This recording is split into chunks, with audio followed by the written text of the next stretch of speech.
Yes, that is right, ladies and gentlemen. We are back, JV Wans Dogon SS, for another edition of the Conscious Approach channel on YouTube. Major shouts out to everybody for checking us out. Thank you very much for hitting that subscribe button, leaving those comments, and hitting the like button whenever you engage with our content, because we certainly don't take it for granted. And if this is your first time checking us out, this is kind of how we like to do things. So feel free to subscribe to the channel if you would like to receive notifications whenever new content is published to the channel.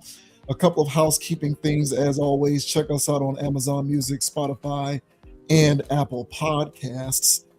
Just want to be available in any and all places possible. So if you do like to consume the audio only version of your content, we are now available in those spaces as well for download. So check us out over there in those areas. And otherwise, if you have been continuing to rock and roll with us, whether you agree or disagree with the things that we like to say, we certainly appreciate it, because we are not trying to run a cult here. We are not a monolith.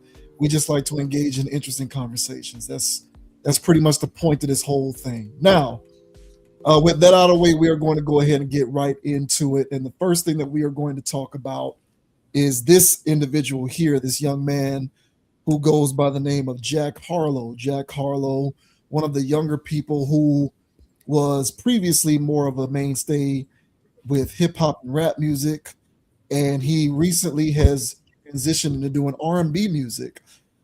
He is a self-proclaimed lover of black music and R&B music, and he has also proclaimed that with this new project entitled Monica, he went deeper into his black music bag and went blacker, which he would suggest is counterintuitive to what most white hip-hop contemporaries of his do, which is to go into a different direction, such as Post Malone going into country or MGK going into rock.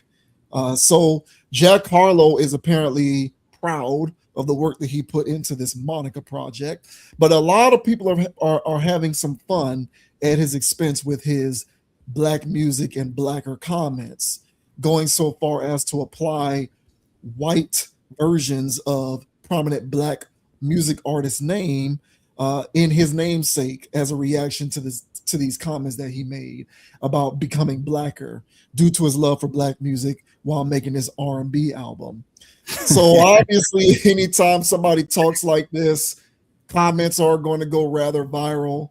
People are going to have a lot to say, including us. So we'll start off by recapping this for anyone who doesn't know about this particular story. This says Jack Harlow's "Got Blacker" comment sparks wild list of nicknames. Jack Harlow's return after a 3-year hiatus may not be going how he envisioned. If you didn't know, the Louisville, Kentucky rapper completely ditched his pop rap aesthetic and went headfirst into its neighboring genre, that is R&B. Monica is wholly a neo soul / R&B project, and it's upset some of his fan base. But that's not the only thing that's gone wrong over the past 72 hours or so. Prior to the album's release, Harlow appeared on the New York Times podcast Popcast. During his sit down with John Caramanica and Joe Coscarelli, he discussed how he didn't fall into that safer landing spot that a lot of my white contemporaries had found. While he didn't mention anyone by name, it was implied that the comments were about artists like MGK and Post Malone. Both of them veered off into more traditionally white genres like punk rock and country.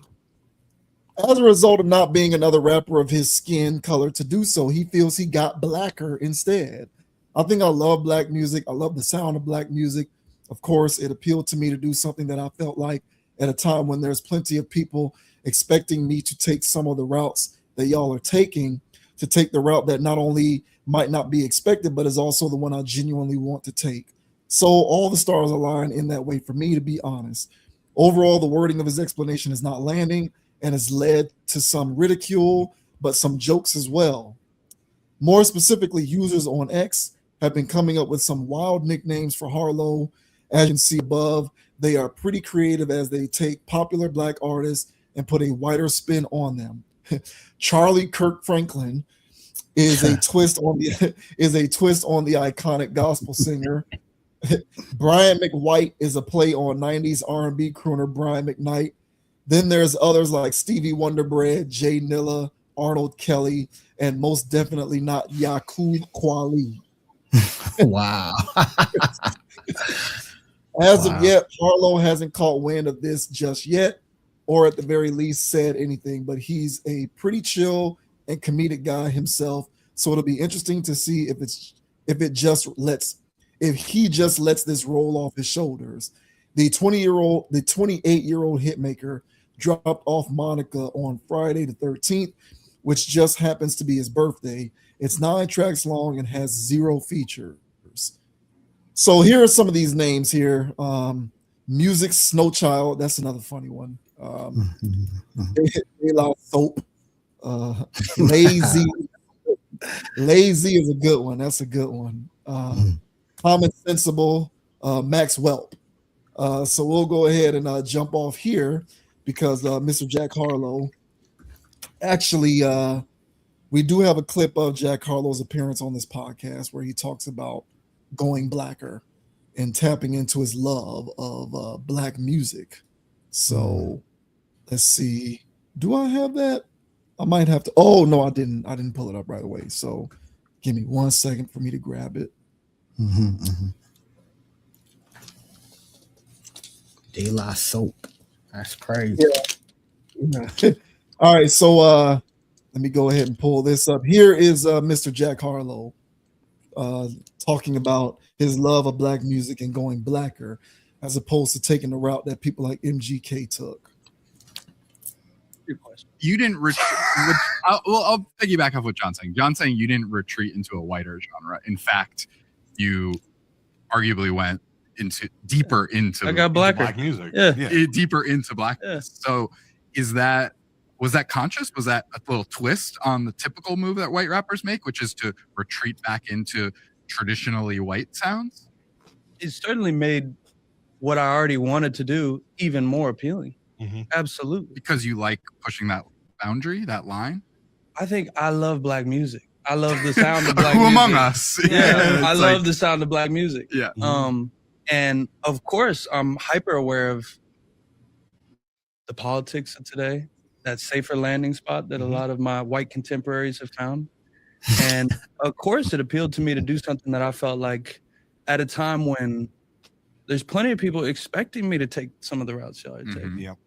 To take the route that not only might not be expected, but is also the one I genuinely want to take. So all the stars aligned in that way for me, to be honest. I'm not going to pretend like what you're talking about. I was like, I guess you're right. I knew that there were multiple things appealing about this route, but I also came to the decision, I'm proud to say, off of what feels good in my ear. I love R&B music. I love the sound of soft, intimate, melodic music. What John's saying. All right, there you go. So there's Mr. Harlow explaining the creative process behind his R&B album Monica. But as you can see, a lot of people are making fun at his expense due to his comments about going blacker and his love of black music. So what did you think about that? Yeah, I think it's good marketing. I think it's I think he is best served to hang around a little bit and then ditch instead of just doing a pump and dump after one album. I think that'd be a little too obvious, like his contemporaries. First of all, who talks like that?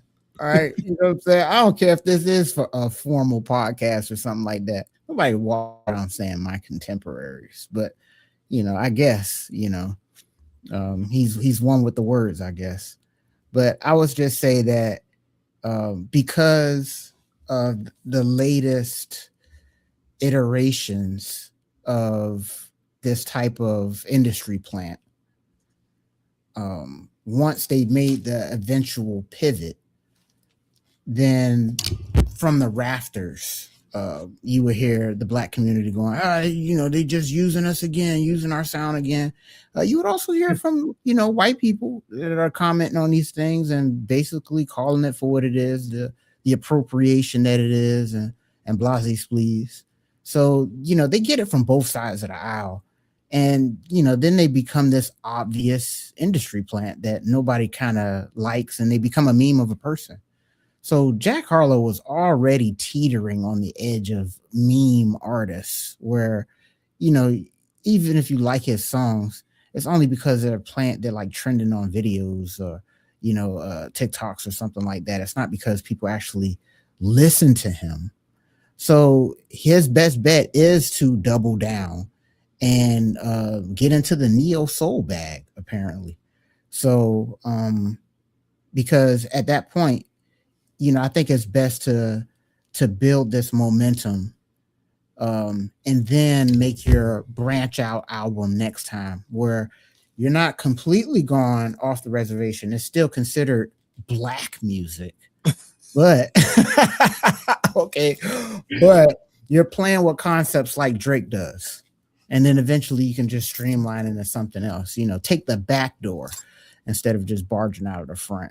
But what are your thoughts, man, on Jack Harlow saying that, hey, man, I just got blacker on his new album? What's your thoughts, bro?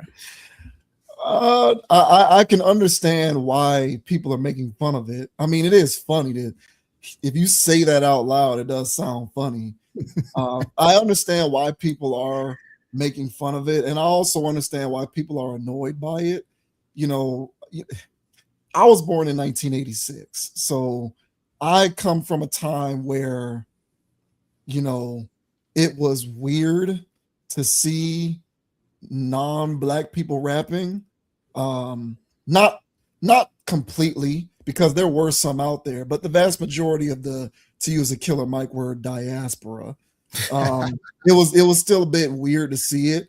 I'm also somebody who thought that nobody who isn't black should be using the N-word, right? So like I come from a time where there were clear lines of demarcation on the respectful observation of other cultures. Mm-hmm. And in saying that, I am not accustomed to, or rather I haven't gotten very used to what is the more laissez-faire observation of other cultures that we are currently observing today. And I only bring that up to say that the reason why the reaction to this is so stern is because of, in my opinion, our implicit cooperation with the idea that these forms of expression, for the most part, represent the majority of our contributions to society. I do think we've been complicit in the allowance of that idea through various eras and at various different points throughout history. And that isn't necessarily a criticism. Mm-hmm. It's more so just an observation of what has happened. A lot of it has to do with commerce and economic opportunity. We've been willing to allow certain things to persist in exchange for an opportunity at economic prosperity through the vehicle of the music. So I totally understand why in 2026 we have people like Jack Harlow talking like that. I kind of feel like Jack Harlow is, at this point, the result of 20 to 30 years of cultural degradation in exchange for economic opportunity by allowing the music to be sold and participated in by everybody else. Now, the only reason why that's necessarily an issue is, once again, because we have somewhat allowed the idea to persist that through this music, along with professional sports, more specifically basketball and football, that these are the various areas in which we retain our greatest contributions to society. Now, of course, I know we contribute to society in other ways. You know that. Most reasonable individuals understand that. Mm-hmm. But on a whole, I think the collective masses of humans, especially people who aren't from this country, have come to gain an understanding that in terms of our community, our contributions are limited to entertainment and sports. And if you are rubbed the wrong way by that idea, to which I am, even though I know that it's not true, and again, I realize that there are plenty of reasonable-minded people, not just Black people, but everybody who's reasonable-minded understands that that is certainly not true. be that as it may, the persistence of the idea is annoying, and I get that.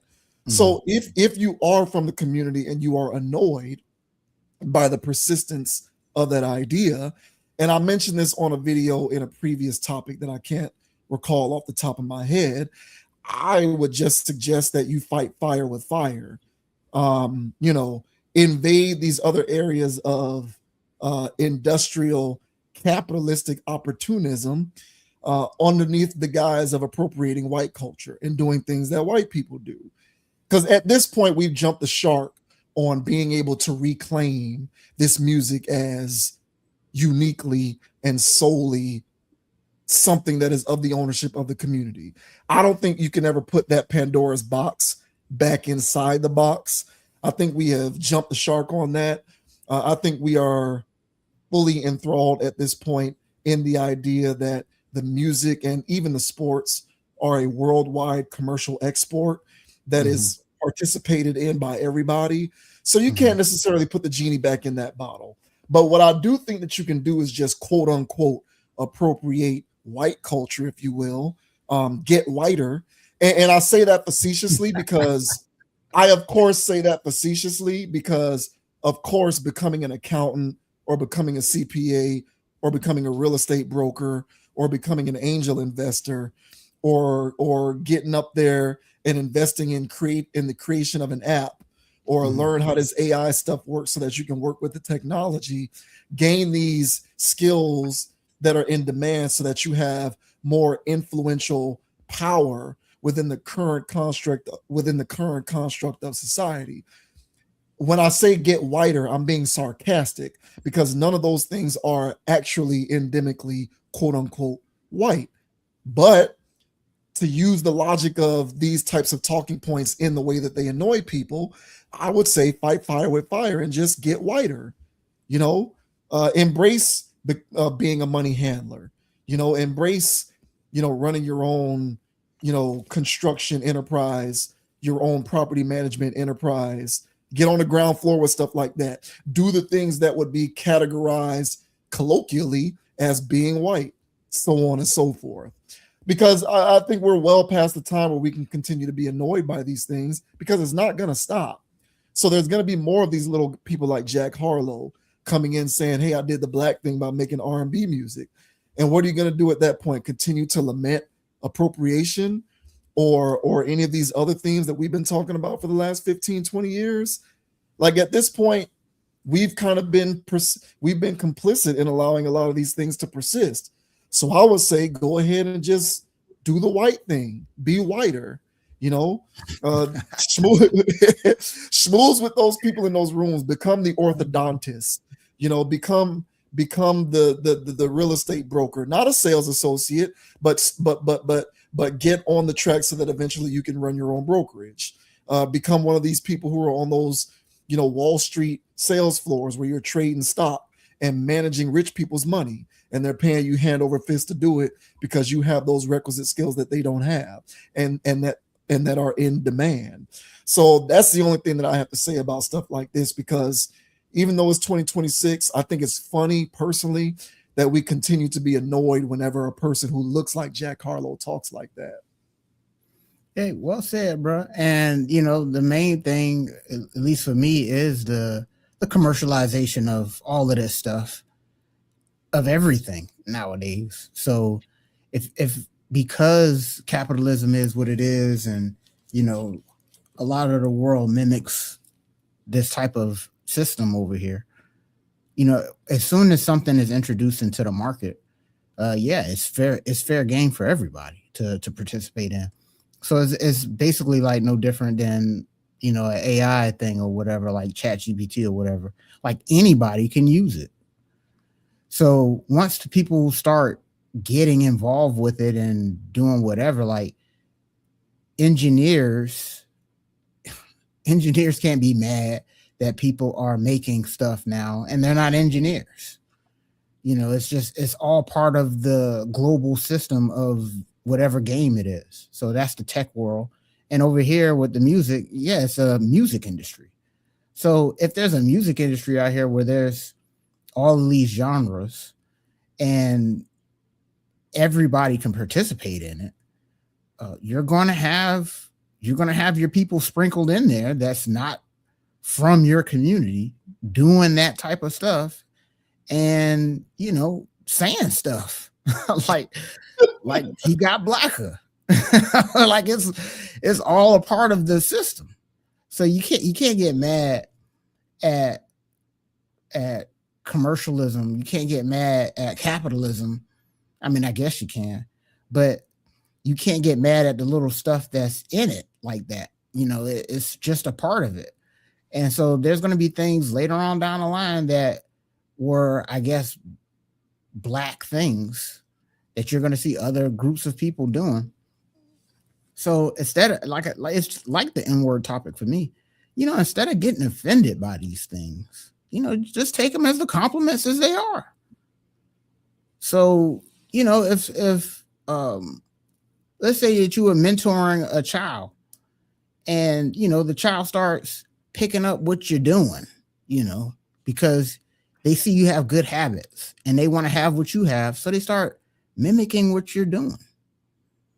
You can't look at that little kid and go, "Hey, stop copying me, man. What are you, appropriate me?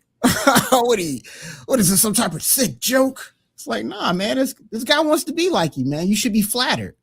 That means you must be doing something right. So the same thing goes with the music.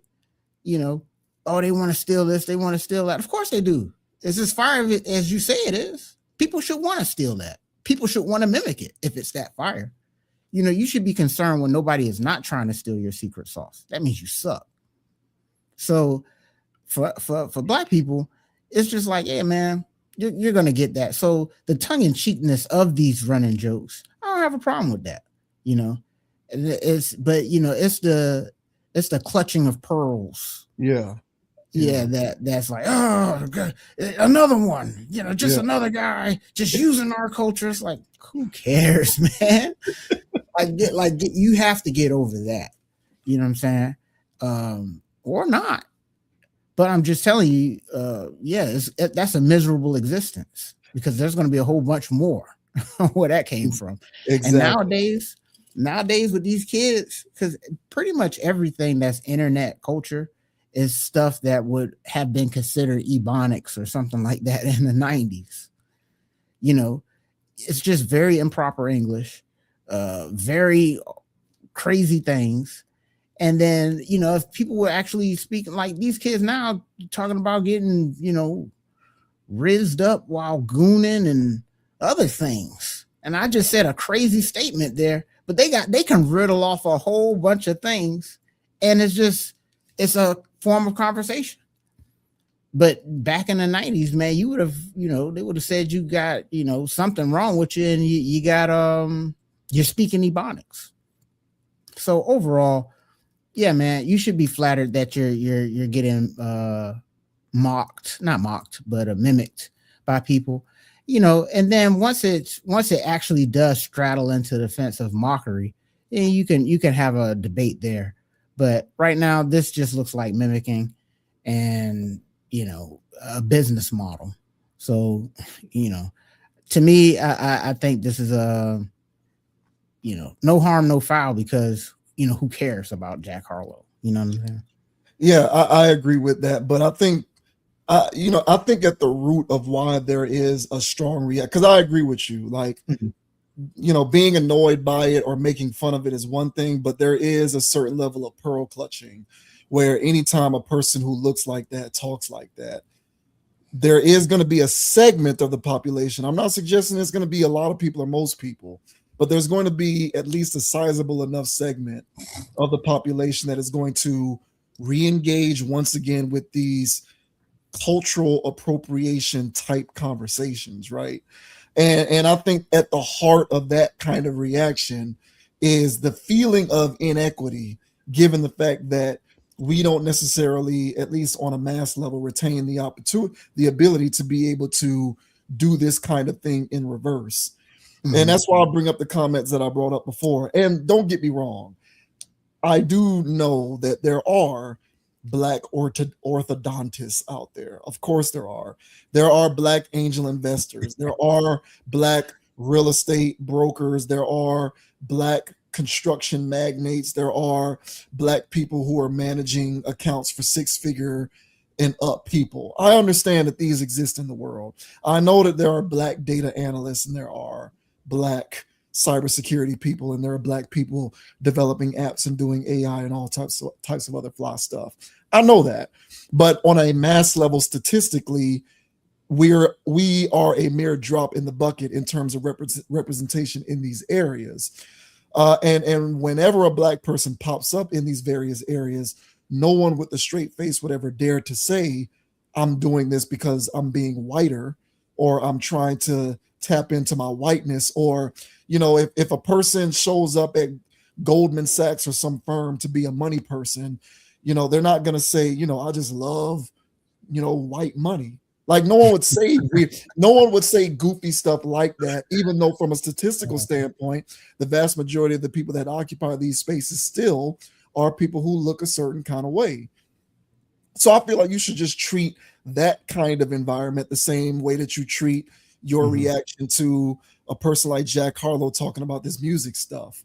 I just kind of feel like over time, and it's a slow burn, but over time, as we occupy more of these other seats in other areas of industry, these things will be a non-starter, because then you'll have more people who look like us with the ability to quote unquote steal from other cultures. Because if I run my company and I need a money person, I'll just hire a white person who knows how to do money to work for me. And then at that point, I'm stealing what they do, which is do numbers well. Even though we don't culturally associate running numbers well with white culture, you understand the point that I'm trying to make, in that there's an exchange of goods and services, and the ability for me, who's at the top of a certain level of industry, to be able to profit off of that by taking from someone else from a skill standpoint in order to allow me to do better for myself. So it's a slow burn, but I feel like that's a better use of the focus of energy instead of lamenting people continuing to use our music or use our style and use our slang, because from a representation standpoint, those are not the only areas in which we export things to the world, but that those are the various areas in which we've been told our value is synonymous with in terms of what we do export to the world. But that isn't the truth. And again, reasonable people know that that's not the truth. So I would say just fight fire with fire, get in on white culture, continue to invade these various other areas of industry so that we can equal and level the playing field in those places, so that when these white rappers come along doing the Black music thing, it's less of an affront, because I'm over here doing fly stuff in these places too. Yeah, man. So hey, well said, bro. So let us know down in the comment section, guys. Will you guys be tapping in to this Jack Harlow Blacker album? What's it called, Monica? So will you guys be tapping in? Were you guys already tapped in? Let me know, man, because will I be listening to this? First of all, no, I won't. but will I feel compelled to just give it a skim through? I might, just so I can get a good chuckle.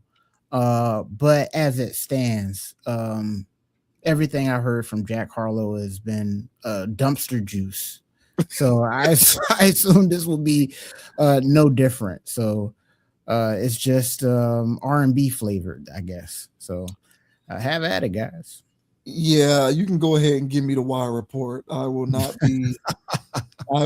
be partaking in Monica. If I wanna listen to anything Monica related, I'll listen to Monica herself. Yeah, there you go. So shouts out to Jack Harlow for providing content to the channel. Won't be listening to this album, sir. Good luck in all your future endeavors.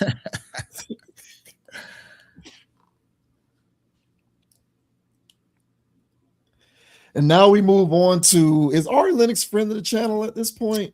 I mean, she's getting there, bro. Like, it's at least topic 3 or 4 at this point. Well, I think the rule is 3. I think when it's 3, you become friend of the channel. I know we've done her at least once before, but I don't know if this is the 3rd time. This is 3 at least. Okay, if this is at least 3, then she is a friend of the channel. I think the rule is 3. But Ari Lennox is now talking about her past decision making when it comes to her relationships and why she continues to be a single person. And she is holding herself responsible, at least for her past, preference for opting for toxic energy. She says that perhaps if she had been able to, engage herself more with the sweet energies that she's encountered in the past, maybe she wouldn't still be single to this day. But because she found herself attracted more to toxic energy, here we are. So this says, Ari Lennox says she overlooks sweet romantic partners. I think I have a thing for toxic energy. Ari Lennox says her attraction to toxic partners calls her to overlook a couple of genuinely kind people who might have been better matches.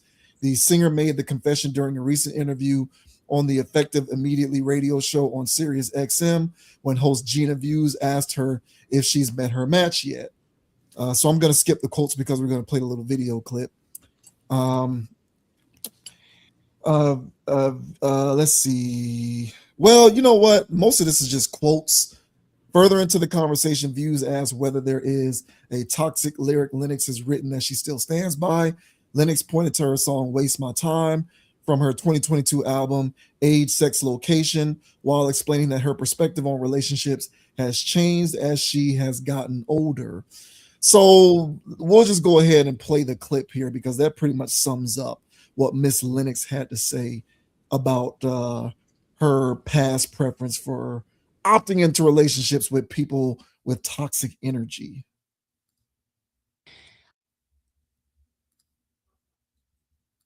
I think I have a thing for toxic energy. So I think there's still some more healing that I need to do, because when I look back on all of these energies, it's a shame I gave them so much time and there were sweet energies that I didn't. And so now I see those sweet energies getting married and starting families.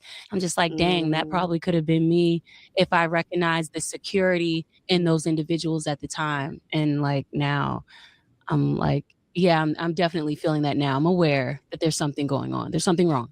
What do you think it is that attracts you to like toxic energy? I think they just seem really exciting at first. The chemistry is incredible. And they don't even always be fine. It's not even that like they're sexy or something. I mean, well, they're sexy, but they don't be the finest things I've ever seen. Yeah. It's just an energy. Sometimes it's convenience, what we talk about. A lot of the sweeter energies that I felt like weren't for me. I felt I could see myself falling asleep a little bit on the phone. So I don't know, like, if boring is good or not. Like, I'm trying to figure out what that means. It's the thrill. Yeah. It's the thrill of it. Yeah. What's absolutely. your sign? So there you go. Oh my goodness. It's worse than I thought. Oh my goodness. Oh, let's see. Is there anything else from this article that I should read? God have mercy. Not really. After Views suggested that it might come down to the thrill of the situation, Lennox agreed, replying, "Yeah, absolutely." So yeah, that's pretty much the gist of it. So toxic energies, they're exciting. She wondered whether she could be with somebody who, I guess she was saying, put her to sleep because he's boring. Wow. No, man. But go ahead, man. What do you think about that? Well, first of all, I'm glad that she admitted that she has this problem. Okay. And I'm glad she also has the self-awareness to realize that, those traits are still there in her, lurking somewhere. She just doesn't know how to pinpoint it or honestly what to correct. And because of that, she continued to speak, and then you can hear the levels of toxicity that still is in there. That's embedded, guys. So she's going to have some years of cleansing before she can actually, get to the right state of mind here. I would say that she's still on the toxic field. I think she still likes the excitement. I think she's part of the group of people out here that are addicted to getting the new people, but getting, that the first bit of the talking stage, new person, possibilities. They could be this person, they could be that person. Oh, they make me feel. There's a lot of people that's trapped in that matrix where they just like meet new people and start dating or whatever people are calling it nowadays. Yeah. So she seemed to be stuck in that loop. And, a lot of the people that are stuck in that loop are addicted to the excitement because these new people that they're meeting, they do provide sparks of this, sparks of that. But every spark that these people provide you is not sustainable. These aren't long-term effects that these people give you with their quote unquote excitement. It's only short-lived. It's in this pocket of it's only used for manipulation. Once those people get what they want, that kind of spark thing leaves. They can't keep that up for years. They can't keep that up for a marriage. So those people are good situationship people, blasé-splee people, but overall that's a toxic energy because that's just everybody just using everybody. So it sounds like she got caught in that matrix and she's still speaking the language of it. She still thinks good men are boring. And I say that, a safe relationship, a good relationship is boring. A good marriage is boring. That means it's not much going on, but I'm not saying boring in the sense of that it's actually boring. I'm saying that it's boring to the people that's on the grid, people that's out there that think that life has to be all of this excitement. You got to travel, you got to do this, you got to do that. No, real stable relationships, there's not very much going on. The guy is uneventful, the woman is uneventful, and together they're really uneventful. And they're so uneventful that when an actual event happens, they can actually address that. They can actually deal with that. But for people that are so eventful, they always got something going on. You got to attend to theirs. They got to attend to yours. It's all of this ancillary stuff, but never really working on a relationship. When you don't have any of these ancillary things going on, that's when two people can actually work on a relationship. And so without any ancillaries, that is to the status quo, to the everybody that's in the matrix, to them, that is boring. Mm-hmm. So for her, when she said that, I'm falling asleep. So she's taking jokes at these guys. You still ain't over it. You really think these guys are boring in a bad way. You have to think they're boring in a good way. And you can't even think of the word. If the word boring comes to mind, then it's already you can't even rationalize that as boring. Exactly. Yeah. So she's all the way, in the field, So, I'm glad, like I said, I'm glad she admitted it. I'm glad she has the self-awareness. But even with self-awareness, in this matrix, you can never get out. You'll just be trapped in that hell. It requires active work to deprogram yourself. Because it took for in Ari's case, I don't know, 20 plus years, 30 years, I don't know, however old she is. It took that much longer conditioning for her to finally snap on her head like, damn, I've been attracted to the wrong thing. And it's like, yeah, it took you that many years to get to that mindset. So you're going to have to actively dewire, defrag all of that mess that you've had over the past 20 plus odd years. So good luck, Ari, and good luck to anybody willing to deal with that. Because I'm telling you right now, if there's a good guy right now, a good boring man right now that said, Ari, I'll take you up on your offer. I'm telling you right now, you're going to get run through the ringer because deep down, she thinks you're lame. And until she gets that part fixed, she will forever have toxic relationships. Well, what are your thoughts, man, on this Ari Lennox coming out and confessing, saying, hey, I was addicted to toxic relationships? What are your thoughts, man? Yeah, she's speaking from the playbook of most what's the best? So you have to kind of, she comes from, so let me back up a little bit. I would say pre-internet, more specifically pre-2011. I keep saying, man, I think global shift in human behavior started in the year 2011. I truly believe that 2011, in my personal opinion, represents an inflection point in terms of the fundamental shift in how people perceive and take in and process information, and how they use the processing of that information to orient their own individual lives. I think pre-2011, things were fundamentally different. I think pre-2011, there was a better chance that people could develop their own sense of what constitutes value and desirability without having all of these external messages inform them on what is desirable and what is valuable. I think after Instagram, everything got flipped on its head. After Instagram, and Instagram isn't the only culprit of this, but I do think Instagram was the defining point in which this shift took place tonally. And then there are other vehicles that persisted in exacerbating this. New media, YouTube, podcasts, and all of this other stuff. It's fuel to the fire.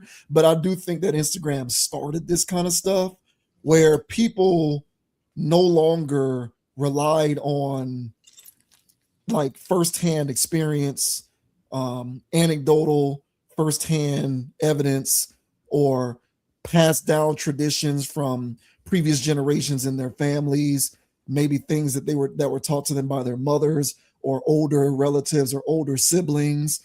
These various different areas that traditionally always provided a fertile ground for informing people, not just women, but people in general, on what constitutes a good life partner, or what constitutes a person of value, or what constitutes excitement, or these various other themes now. All of the traditional ways that we came to understand these various things went away, and in came all of these external messages that informed us on what these things look like. And I think she's a byproduct of that. To speak on your point about programming, in my opinion, she's 34 years old. So she's in our generation. Mm-hmm. And so at this point, she has lived the majority of her life, more than 20 years, being informed via these external stimuli. Yep. What is value? What is a good person? What is desirability? So she hasn't developed any of this on her own, or she hasn't developed this from firsthand passing down of information from a mother or an older sister or an auntie or a cousin or a grandma.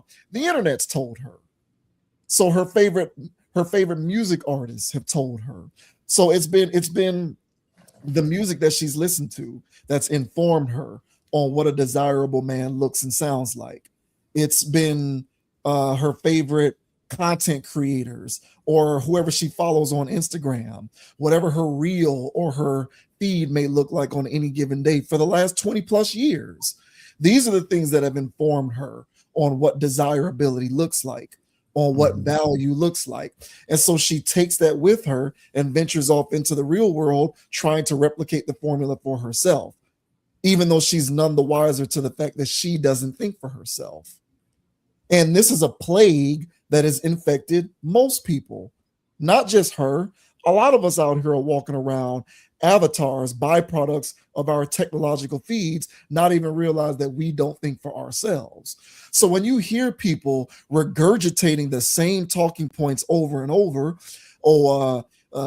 I need a woman to be submissive, or I need a man to be a provider, or I can't be with somebody who doesn't make this kind of money, or a high value man makes this kind of 6-figure income, or there's this kind of height, or this kind of body type, or you look this way, or you talk like this. They're just regurgitating things that they've heard their favorite rapper say, or they're regurgitating things that they've seen on a YouTube video or in a podcast somewhere. They don't actually think for themselves. They've been informed on what a desirable partner looks like. They never even stood a chance. They never even had the opportunity to develop these sensibilities for themselves. They've been told what they're supposed to think about this stuff. So she's a byproduct of this. And in an interest of full disclosure, because again, we all experience these various, complexes, I've had to learn how to reconcile the various ways that I have been brainwashed by these various forms of social conditioning into believe that I need to be looking out for this because that is what is desirable, or that is what is attractive, or that is what is XYZ. So we're all fighting through this thing. And to your point, I admire the fact that she at least recognizes that there's something wrong, but the statistical chance that she'll be able to overcome it is unlikely, because it is difficult to deprogram 20 plus years of that level of psychosis. It's hard to do it. Mm-hmm. You have a lot of people who are trying to climb up a hill and then they want to jump over to the next hill, not realizing that you have to completely walk down the other side of that hill before you can start to climb up the next hill. Yep. And most people don't even learn how to do that. Most people will continue to be stuck in this. But most people are walking around not thinking for themselves when it comes to this particular topic. They are regurgitating various talking points that they have been told to think based upon all of this environmental stimuli, telling them what is and is not. Like the fact that you can fall asleep with a person, that's crazy, shouldn't be conceived as, that should not be perceived as boring, but it is, because you've been told that that's boring. And you've been told that boring is undesirable. So the transitive property suggests that being able to fall asleep with somebody is inherently undesirable because it's boring, and boring is an inherently undesirable quality. Yes. But why is falling asleep with somebody boring? It shouldn't be. That idea shouldn't creep into your mind, but it is because she's been told that. So she's a victim of this, honestly. And I hope that she's able to undergo a paradigm shift for herself, but the odds are she won't be, because it truly is hard to unravel 20 years worth of psychosis. And most people can't do it. And I would argue no one can do it on their own. You need the support of others around you, whether it's therapy or whatever the case may be, but you need the support of others around you to help put those actionable steps into place so that you can unravel that for yourself and eventually achieve or acquire what it is that you think you want. Because most people, and I've said this a million times, romanticize over what it is that they want, but they are going about acquiring it in all the ways which pretty much guarantee that they will never actually attain it. Mm-hmm. Well said, man. And yeah, she's in a position right now where because I had to figure this out. That even though I considered to have a mind of my own and all this other stuff, I didn't. When it came to body types or what she's got to be doing, what she got to look like, what she got to, all of that stuff, man. There was a lot of rigmarole. There'd be potential candidates, and they don't fit the aesthetic. So I'm not gonna waste my time, in quotes, messing around with this person because they don't fit the look that I want, And there's a lot of people that do that. And so I had to realize this. I really realized this when I was in college. I really realized this when I was in college, that I was playing around too much. And then there would be girls out there that I would actually be intrigued by intellectually, which is a hard thing for me, man. And then I'll be intrigued by them intellectually, but then is this whole thing of, she don't fit the aesthetic. I could bring her home because she's a great person, I'm sure, but people gonna be looking like, come on, bro, that's the best you can do, man. I'm dealing with that. And so because of that, there's people getting X'd out, not dealing with that. And then I'm dealing with all these aesthetics. You know what I'm saying? I go to the club or the bar and I meet these aesthetics. And these aesthetics were crazy as hell, man. I found myself in a perpetual loop of situationship and crazy women's. So yeah, you know, it was enough of that for me to go, hey man, I was looking at this wrong. I'm doing this wrong. And I care too much about what other people be thinking. But why do I care about these? Like, there's a whole trail of stuff that you got to unpack and go, I probably picked it up from this, or I know I picked that up from this. And you got to say that that's BS, man. And you got to rebuke it. And it don't happen overnight. You know, it takes, like, you, that's a good analogy of, you got to go down that other hill and then you got to start walking up the other one. And so, yeah, man, it took me some time, man. And it takes effort. It's hard to do, bro. Because you're so locked in. It literally makes every decision for you before you make a decision. So then you gotta go to the first person in the chain and go, hey, you're making the wrong decision, which is causing a whole pile up back here. And you got to go all the way back. And so that's what therapists do, honestly. They go back in your timeline to find out where you went left on the road. And they go, I think this is where you're, you know, blah, blah, blah. And they said, you know, this is more of an angle. And then you got to kind of reroute your brain to think down the lane that you didn't take. It's a whole process. So for her to acknowledge it, hey, that's step one in recovery. Yeah. Now she's got to go down the road of actual practical putting this stuff to use. You know what I'm saying? And these air quote boring people, like, you got to be, it's the point. You don't even have to trick yourself to be okay to be around these air quote boring people. Like, it should feel like a safe space, you know. And the reason why, you know, theoretically, you know, that you fall asleep around these boring people is because you actually feel safe. But when you're around these people that got all the action going on, you know what I'm saying? It's probably a burner under the seat. He's gonna throw the drugs on you and tell you to take the charge. Whatever it is that gets your boxes going, okay? You know, whatever that spark is, you can't fall asleep around that. I don't think you would want to fall asleep around that. So honestly, man, yeah, just in her terminology, it just sounds like, hey, you got some ways to go. Yeah. But yeah, I think this is a battle that a lot of people deal with. And me personally, whenever I do hear these things, it's okay, that's good for you. But it's still run for the hills. Like, I'm not going to be the person that helps you understand this, you know?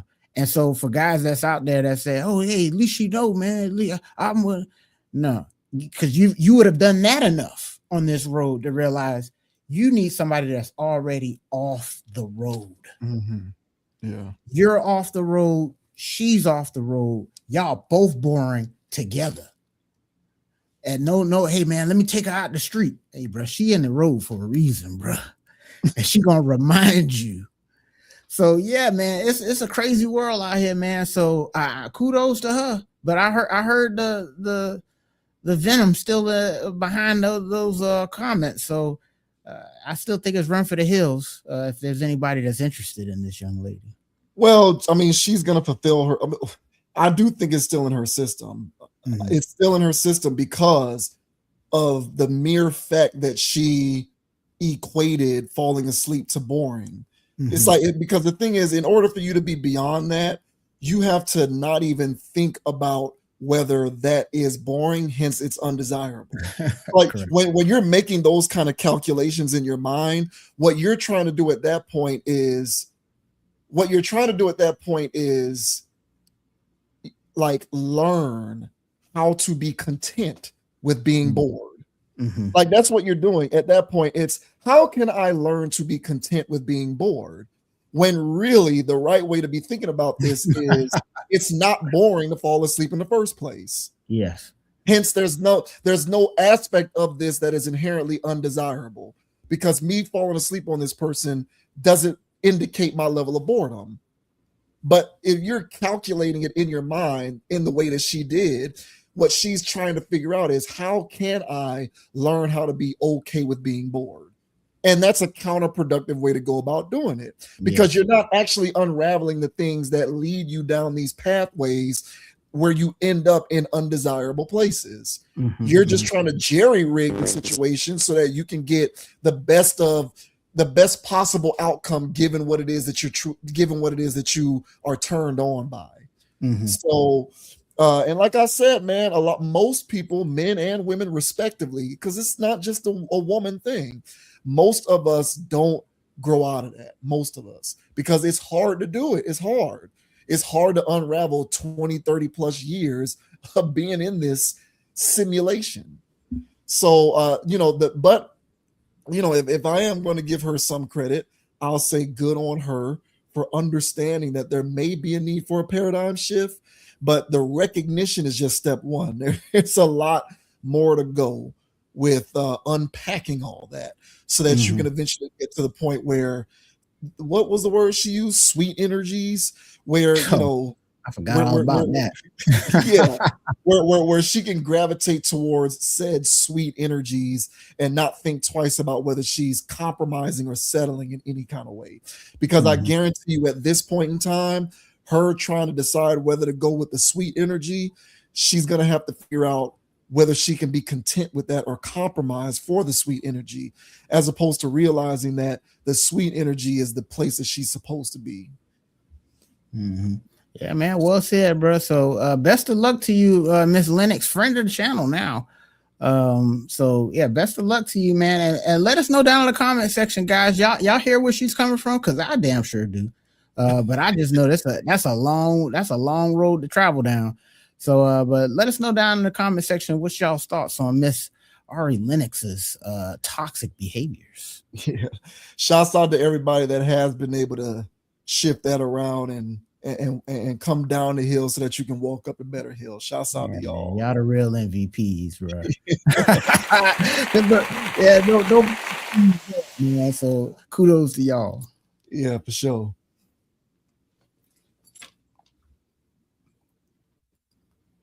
Moving along, we have an interesting story that I stumbled across where there have been some declassified Slack chats that were exchanged between people who used to work at Live Nation, in which they are making fun of the fact that they are price gouging for their live events and people are paying for it.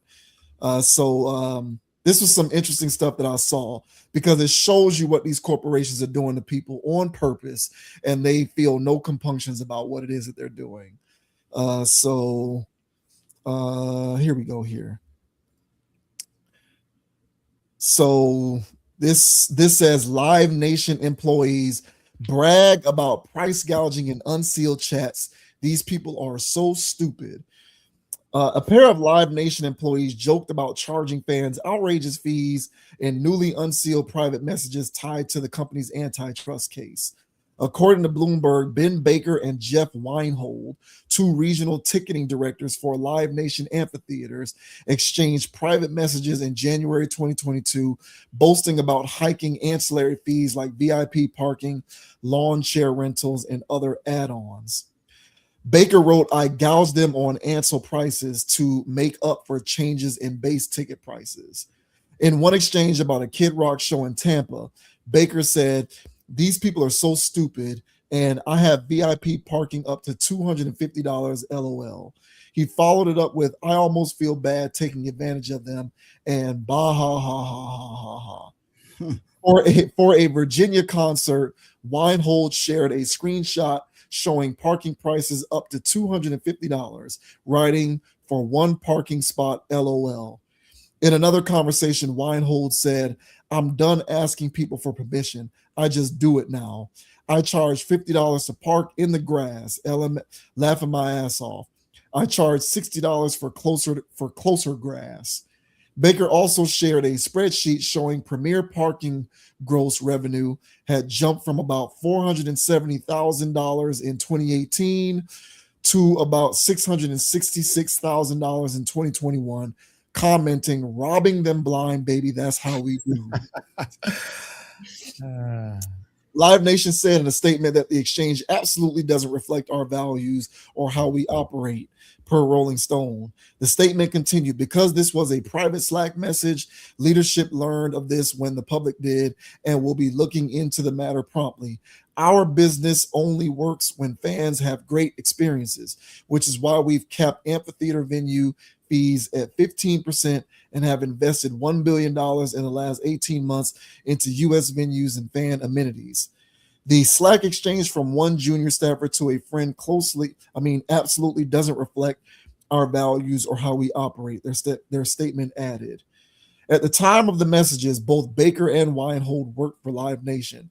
Baker is now head of ticketing for the unit overseeing the company's amphitheaters and was expected to testify in the federal antitrust trial before the Justice Department reached a settlement, while Weinhold is senior ticketing director for the Washington, D.C. area.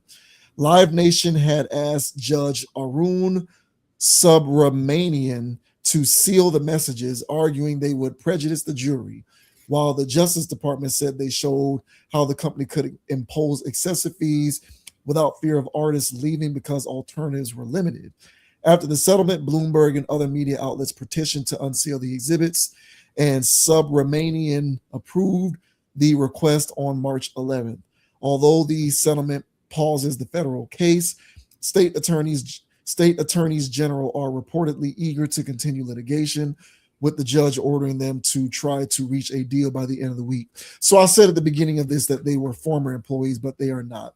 They are currently still employed by Live Nation. So what are your thoughts on this, bro? What are your thoughts on these guys actively making fun of how they are price gouging the public on these events? Yeah, I think it's a bad culture. I think they got a bad culture there at Live Nation, and I think it's a bad culture because it's enabled. I'm sure it's encouraged. So those guys were just having a conversation that they never thought would see the light of day. It's crazy that they literally said the words "robbing them blind" because that's how we do. Like, who talks like that? That's how we do. Who says that? But that's what they do. Apparently, they're at Live Nation, and we've heard rumblings of this because we've covered a few, actually, or at least a couple. Beyonce, Cowboy Carter, ticket price, concert rigmaroles, previously on the channel, and it came back that it was the places like Ticketmaster. They was trying to blame Ticketmaster and these online things, but it looks like the actual promoters themselves is also in on the racket. So at that point, concerts they're a racket. I mean, at this point, you're getting screwed everywhere you go. The venue screwing you, the promoter screwing you, the online places you're buying it are screwing you. So, everybody's getting paid off of these concert goers. And yeah, they did seem absorbent for when they was talking about Beyonce and these other celebrities' tickets. So I'm not surprised that it's all the way up the ladder, and of course Live Nation is going to be like, oh yeah, those guys' conversation doesn't reflect the business model. I think it does. I think whenever you guys are having y'all's roundtable discussions on Zoom, you know what I'm saying, while you guys are talking about downstream workflows and pivoting over to whatever, you know what I'm saying, all your corporate speak, y'all are also talking about how y'all can make more money next quarter. And the best way of doing it is doing little skimmy little things like this of, parking fee here, this, that, there. So just so you guys can add a little bit more. So I know you guys are in the business of making money. So don't tell me about how you guys are investing in venues and all this other garbage. You guys want to make money. And so some of you guys got caught having dirty conversations. But of course, they're not going to own up to that. But yeah, I'm not going to sit here and let them gaslight me to say that that's not a part of Live Nation's culture, because it's more than their culture. It's literally their business line, I'm sure. So yeah, I'm not surprised here. And I'm more surprised that those guys are still employed. But what are your thoughts, man, on Live Nation getting outed with leaked conversations mocking people for price gouging? What are your thoughts, man? I agree with you that it is a part of their company culture, and statements like that are purely PR. I think that the goal of these conglomerates is to skim as much off the top as possible, regardless of how much it impacts the paying customer. I don't buy for 1 second that it's, oh my God, these guys were just rogue and they don't reflect our values. Right. Like, y'all don't have values. Your only value is more money. That's what your value is. And this was actually initially, it wasn't just the Beyonce thing, it was also the Taylor Swift situation. Because a couple years ago, there was some brouhaha with the way that Live Nation was operating as a monopoly by not allowing other acts to perform at their venue. And this was triggered during the Taylor Swift tour because people were paying exorbitant prices to Ticketmaster because you couldn't buy Taylor Swift tickets on any other platform other than Ticketmaster. And Ticketmaster and Live Nation are kind of locked in sync. So it goes beyond the Beyonce situation, and I 100% don't think that this is not in their company culture or whatever the hell it was they were talking about. I just think that this is a reflection of the way these multinational conglomerates operate, and hopefully people can start to understand that if Live Nation is doing this and they just so happen to get caught, trust and believe it's also what Netflix is doing. It's also what Disney Plus is doing. It's also what Paramount, Peacock, whatever else it is that you're paying for, and you are experiencing these price hikes despite the fact that there is no change in quality or service that you're receiving, but you're just paying more just for the sake of it, and they amounted to rising costs and cost of living and all of these other things. The calculations that they are using in order to bring these price hikes to you may have some cost of living associated with it, but trust and believe it's also their ability to be able to maintain certain curves of revenue increases year over. They want to make sure that they stay into the black. And so I'm not trying to suggest, first of all, the only way to stop this is for people to stop paying for this stuff. Yeah. So the only way that Live Nation is going to learn its lesson is if people stop going to shows. But people like this and these companies, by extension, feel emboldened to continue to operate in this manner because they know that we will not stop spending money to go to the shows.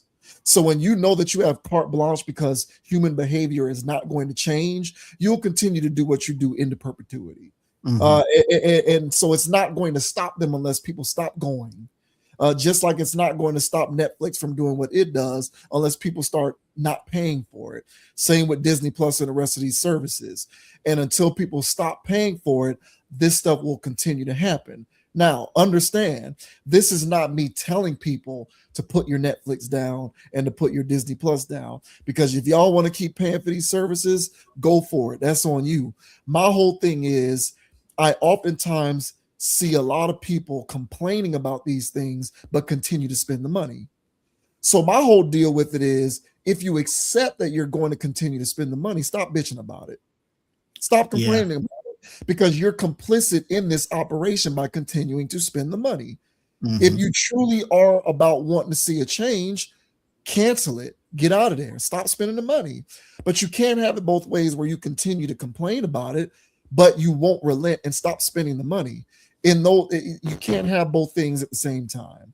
If you truly want to affect change in the way that you want to see things, where regular working class people who are trying to continuously find creative ways to scrounge up the discretionary income to continue to be able to afford this stuff, if you don't like the fact that that's the state of affairs, sacrifices have to be made.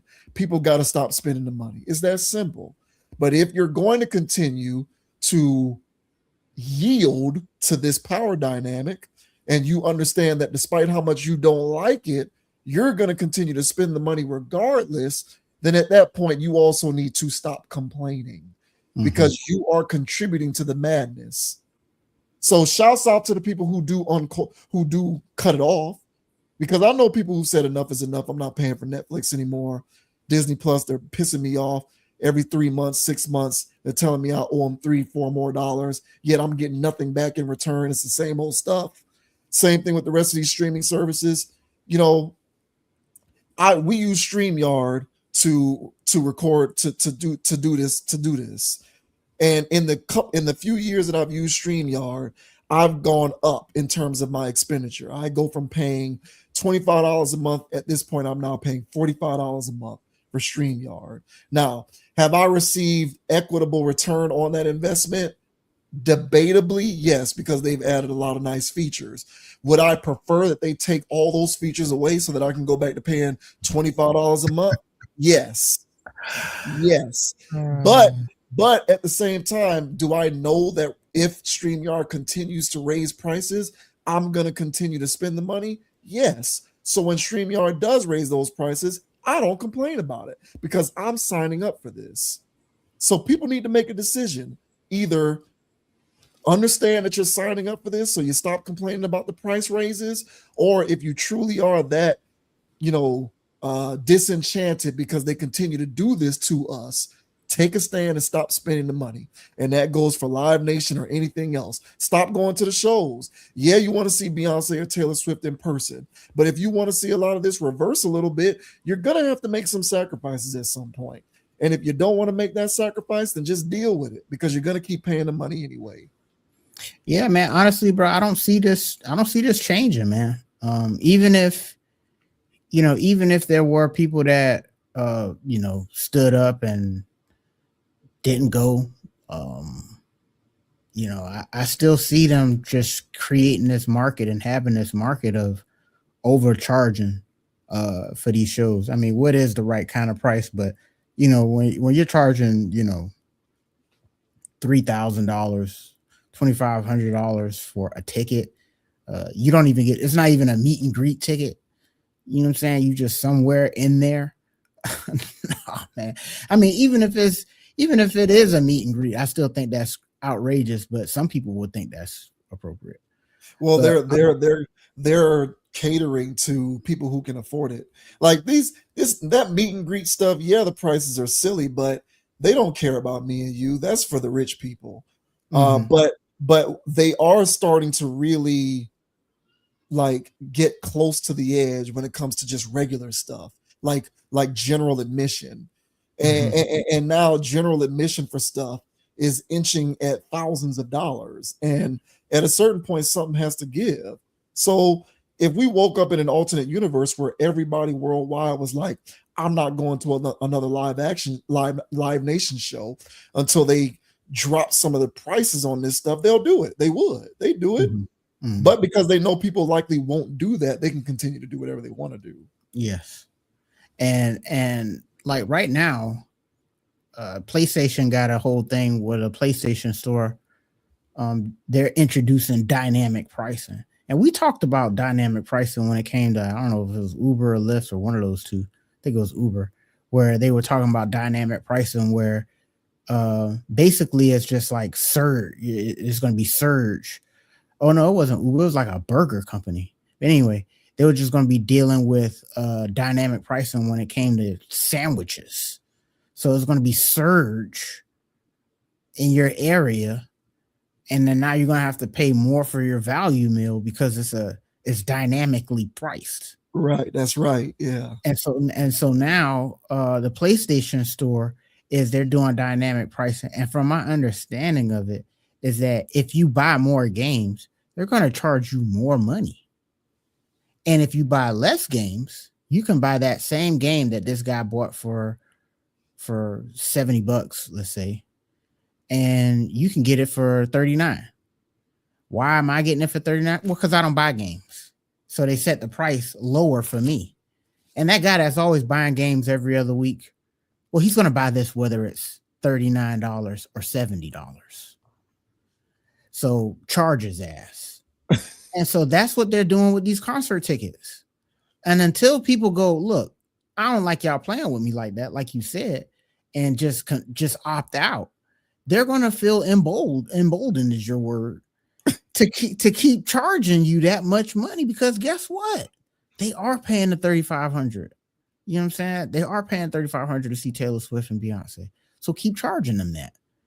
And until they hit this threshold of we charge them that much and we got this much outcome, until they really feel it, Nah, man, they're gonna keep dynamically pricing y'all ass. And the way that the economy is now, where the excuse for everybody is to gouge you. And now they got good reason to. So you don't see these coming down anytime soon.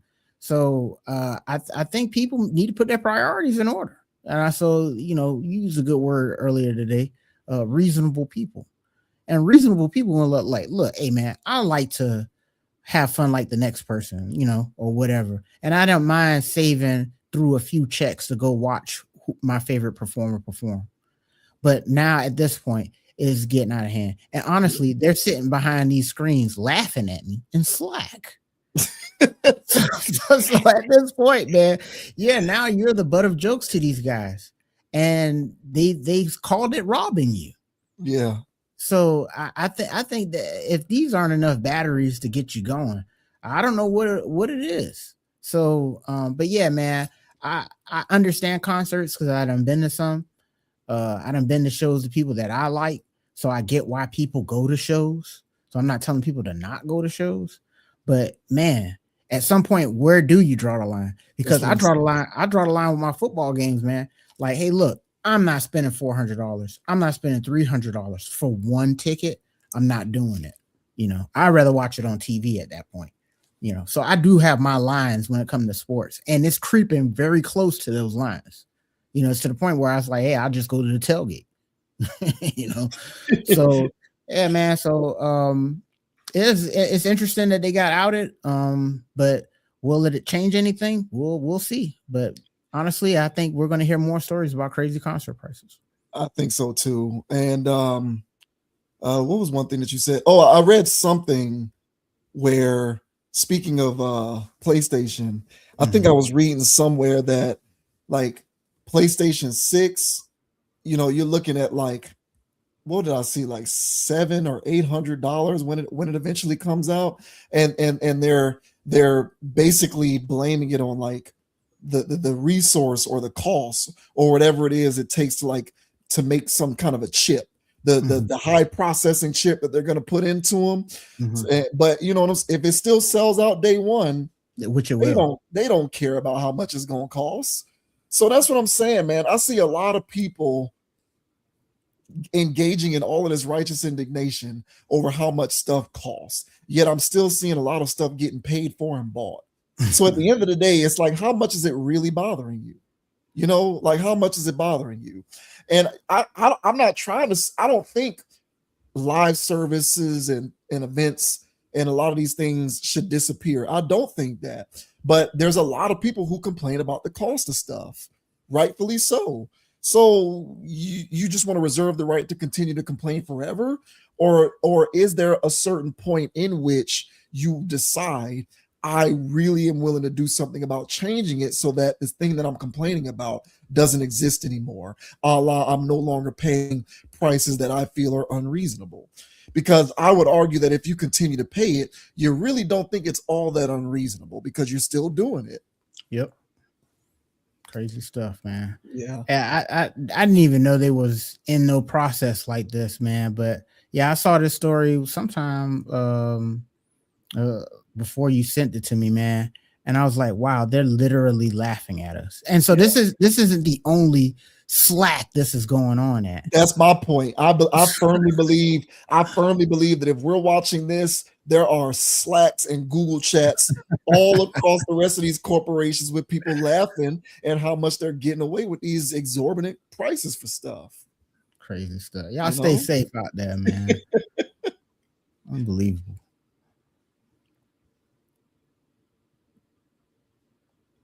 And now we move on to friend of the channel, Mr. Charlamagne, 1/3 of the Breakfast Club, who is defending the Breakfast Club's move to Netflix.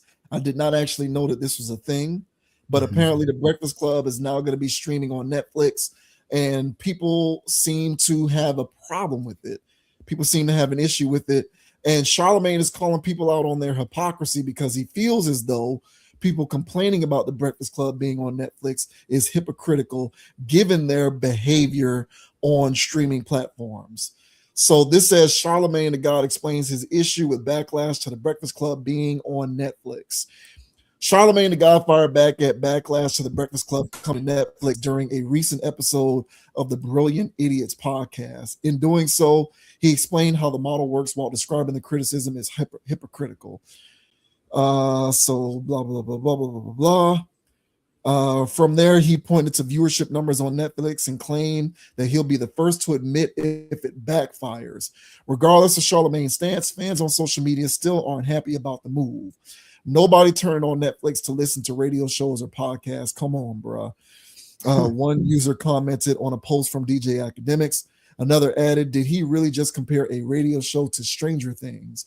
One more fan argued, I watch a lot of my Breakfast Club interviews on the go or at work during my downtime, or listen/watch on long drives via YouTube on my phone. People use different apps for different things. I'm not watching Netflix on my phone, and I'm not watching radio interviews on my TV. Netflix first announced that the Breakfast Club would be airing on Netflix back in December. It would do so alongside several other iHeartRadio shows, including Dear Chelsea, Bobby Jones Presents the Bobby Cast, My Favorite Murder, and more. Taken to Instagram at the time, Charlamagne wrote, 9 year that equals completion. 9 years, I guess he forgot the S. Snake year that equals shedding. Let's try this new skin. We truly thank God for it all.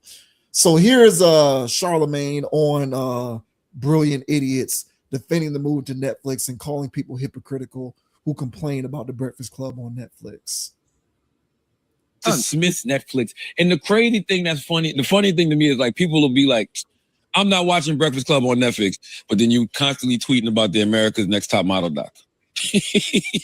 You constantly tweeting about Stranger Things. You constantly tweeting about the Diddy doc, whatever the fuck it is. What you said though, it's like change is always going to be tricky, and people are going to be frustrated with change, and eventually they'll adjust to it. And a lot of it is just narrative, Andrew. People, somebody will get online.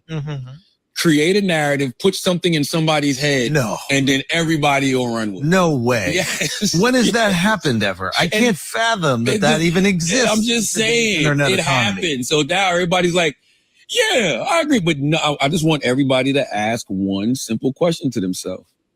What are the viewership numbers on Netflix? And it's not just for Breakfast Club. This is for Joe and Jada. This is for Chelsea Handler. This is for, anybody that's over there. Bill Simmons. What are the numbers on Netflix? They're not going to tell you. Now, when you get the numbers on Netflix, then we can have an honest conversation on whether this is working or not. And by the way, if it don't work, I will be the first to tell y'all. Yeah. Because I want us to win. If sometimes we got to be the first over the hill to see what's over there, cool. But I'll be the first to tell you if it don't work. Yeah. Trust me, trust and believe. Okay. And I will be, yes. Also, did anybody ever watch the whole Breakfast Club on YouTube, or were the interviews chopped up? Exactly. It was never the full show. Right. It was always segments like so. And even now, when you go on the Breakfast Club on YouTube, we do put up clips. We put up clips on. So nothing has changed on social media. That's how I would organize Breakfast Club on Netflix. I would have it piecemeal. And Donkey today is piece. For me, what I would do is like you click on Netflix. Okay, so that's enough. That was Mr. Charlamagne, your boy, defending this move to Netflix and saying, people complaining about Netflix are always online talking about Stranger Things and all of this other stuff that they watch on Netflix. So does he have a point? No, I don't think he has a point. I think the people that were making those comments are saying like, hey man, like I have my own algorithm how I watch or I pay attention to Breakfast Club, and it's not streaming it on my TV. You gotta ask yourself, for everybody that has watched the Breakfast Club before it moved over to Netflix, how many times did you, if you're watching YouTube on your TV or whatever, you're just streaming Breakfast Club? Or if it's just one of those in passing things, something went viral, so you saw the clip, but you wanted to see a little more of it, and you just ran to YouTube to watch the clip. You didn't want to hear about all the other stuff that's going on. The ad reads about this over there, this rigmarole over there. Hey man, if Charlie Kirk Franklin is on the Breakfast Club, then you're going over there to watch that clip. And that Andrew guy made a good point, man. Just have the interviews on there or whatever. Have the long form, but then also just have the interviews. But nobody's going to sit there and uncork a whole episode of Breakfast Club because nobody watched them like that. I don't think anybody, and when I say anybody, I mean there are people out there that literally Breakfast Club, you know what I mean? They watching every minute of it. Hey, good for you, sir. All right. But he's not the one, you know, that guy's not the one Charlamagne's talking about. He's talking about everybody else that's reasonable that thinks that that's a dumb idea to run over to Netflix. So I'm pretty sure the check was nice. I'm pretty sure that it sounds good on paper, but in practicality, you're dealing with people that don't want to watch it on a streaming platform like that. And if you are doing it on a streaming platform like that, well, then the show has to change. You have to change the format of the show. The show has to be more of a show. And in order for Netflix to get people to watch these movies, they got to put in all of these scenes. They got to have all this diversity. They got to have a lot of stuff going on in these shows just to make you watch. So Breakfast Club, y'all might have to do the same to get people to pay attention and run over to Netflix to watch the whole episode. But until y'all fix y'all format, then the people aren't going to go over to Netflix to watch y'all in the numbers you want. Because I'm telling you right now, I think it was a bad idea from the start. But what are your thoughts, man, on Charlamagne calling out his fans, basically saying, you guys are making excuses to not watch us over at Netflix? What are your thoughts, man? I agree with his thinking that Netflix has a huge viewer base. He is right about that. Mm-hmm. Netflix does have a very, very huge subscribership. So the potential is there just because of the sheer amount of people who have a Netflix account. So he's not wrong with that, if I'm being fair. But here's where I disagree with him. And I'm inclined to think that, well, if they're still, here's the thing about media in general is an interesting conversation because demographics are the end all to be all when it comes to the success of any piece of media. I believe the Breakfast Club's primary demographic is people our age and older. I don't know, like I have younger relatives in my family, right? Like my nephew is 15. He turned 16 this year. I have a niece who's 24. I have another niece who's like 26. So I have younger people in my family who can kind of, being around them kind of helps me get a better pulse of like what people their age are doing. Mm-hmm. I don't know any people in that group, these Gen Zers who watch the Breakfast Club. I could be wrong, but I don't necessarily know that Breakfast Club has that audience in its bag. I think the Breakfast Club being a traditional media show from the standpoint that it's traditional radio in terms of its presentation, I think the vast majority of its audience is millennials and older. Mm-hmm. I don't know if they have the Gen Zers or younger. I'm not hearing that. So like going over to Netflix would be a smart move if your platform was one that catered to the Gen Zers and the younger people. I would surmise that a lot of millennials and older people still consume traditional media in a lot of ways. Have a lot of us cut cords and moved away from cable? Yeah. But I also believe that the vast majority of the people who are still watching cable and who still traditionally consume media are people who are millennials and older. And the vast majority of the people who have cut the cords statistically are going to be people who are younger than the millennial group, the Gen Zers and younger. Their show being one that is largely formatted to cater to traditional media, and people who mostly consume traditional media are people who lean millennial and older, do all of the data and research shows that, leads me to believe that they're taking a gamble by doing the Netflix thing because their core audience from a demographic standpoint might not necessarily, for the most part, reside on Netflix. And even if a lot of them are on Netflix, what's the chances that a lot of those people are going to make the shift to start looking at The Breakfast Club on Netflix? Just like the one commenter in that article was like, I got Netflix, but I don't watch Netflix on my phone. And I'm not streaming radio shows on TV. Like I think that whoever that commenter is represents a lot of their audience. So it's a gamble doing this because essentially what you're trying to bet on is the numbers game. We might lose a lot of people, but Netflix has so many people over here that just by the sheer like muscle of the numbers alone will come out on top. But it could also fail because if your primary target audience still consumes your show in the ways that they want to consume traditional media, then you will be leaving those people behind. So I think that it's a fascinating observation into the way that people consume media, especially nowadays when if you read any polling or research, everything is saying go to the streaming, get rid of the cable, go with the cord cutters because that's where everybody is. That's not where everybody is. That's where younger people are. So if all you care about is being where the younger people are, then I understand that. That does make sense. But I do think a lot of 35 plus people are still consuming traditional media in the ways that they always have.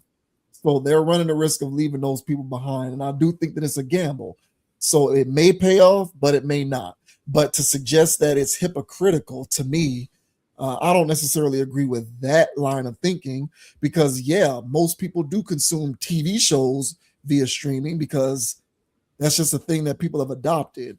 The shift towards podcasting and new media and traditional media shows like radio shows being on that's something that remains to be seen how successful that is. Yep. And to my point, they would have to change the format of the show, period. Like it can't be a radio show anymore. Yeah. It can be a show that's on the radio, but the way that they do things, their presentation, like everything, it can't just be them just sitting in chairs and them cutting the corner, cutting the people don't care about Charlamagne like that. And people don't care about DJ Envy at all. I agree. They'd have to become like Kai Cenat. Like they'd have to become they'd have to become the Breakfast Club version of a Kai Cenat type thing. That is essentially what they would be doing, by way of fully embracing this move over into this streaming area because streamers are streaming. They're not running radio shows. Correct. And the way that traditional radio is set up, I mean, you got to do the ad read thing. You got to do the whatever segments that nobody cares about. It's just a whole bunch of filler. And, and the excuses or the way that it worked in the past was, well, people driving to work, they're in the car, so they catch a little bit of the show. Then you play music. What are you going to do for that? So, like, what are you going to be doing during these segments? Are y'all just cutting straight to every time we talk and it's live? Like, what is that about? So they would have to change the whole show. I'm not in a position to say that it wouldn't work if they changed the format. Like if they change the format, I do think it could work, because for better or for worse, people find Charlamagne's entertaining. I don't think they find DJ Envy anything at all. And just hilarious. She's just there at this point. You know what I'm saying? I forgot she was still even on the show. So at this point, before they even did this deal, Breakfast Club wasn't what it was in 2015, 2016. So I felt like it was a bit of a stretch for them to do this deal to begin with. But it might have been this effort of trying to evolve. Maybe their numbers weren't reflecting the same back in, on the radio, and they figured that, hey, we just got to take it to the next spot where everybody else is. And then they came over here and then the numbers still ain't hitting the way it should because people moved on from y'all. Outside of what we were saying before about the ages and stuff, there's people in our cohort that's over them too. We're not the only ones that go, yeah, these guys are clowns. I think there's other people out there that just think that they're all clowns.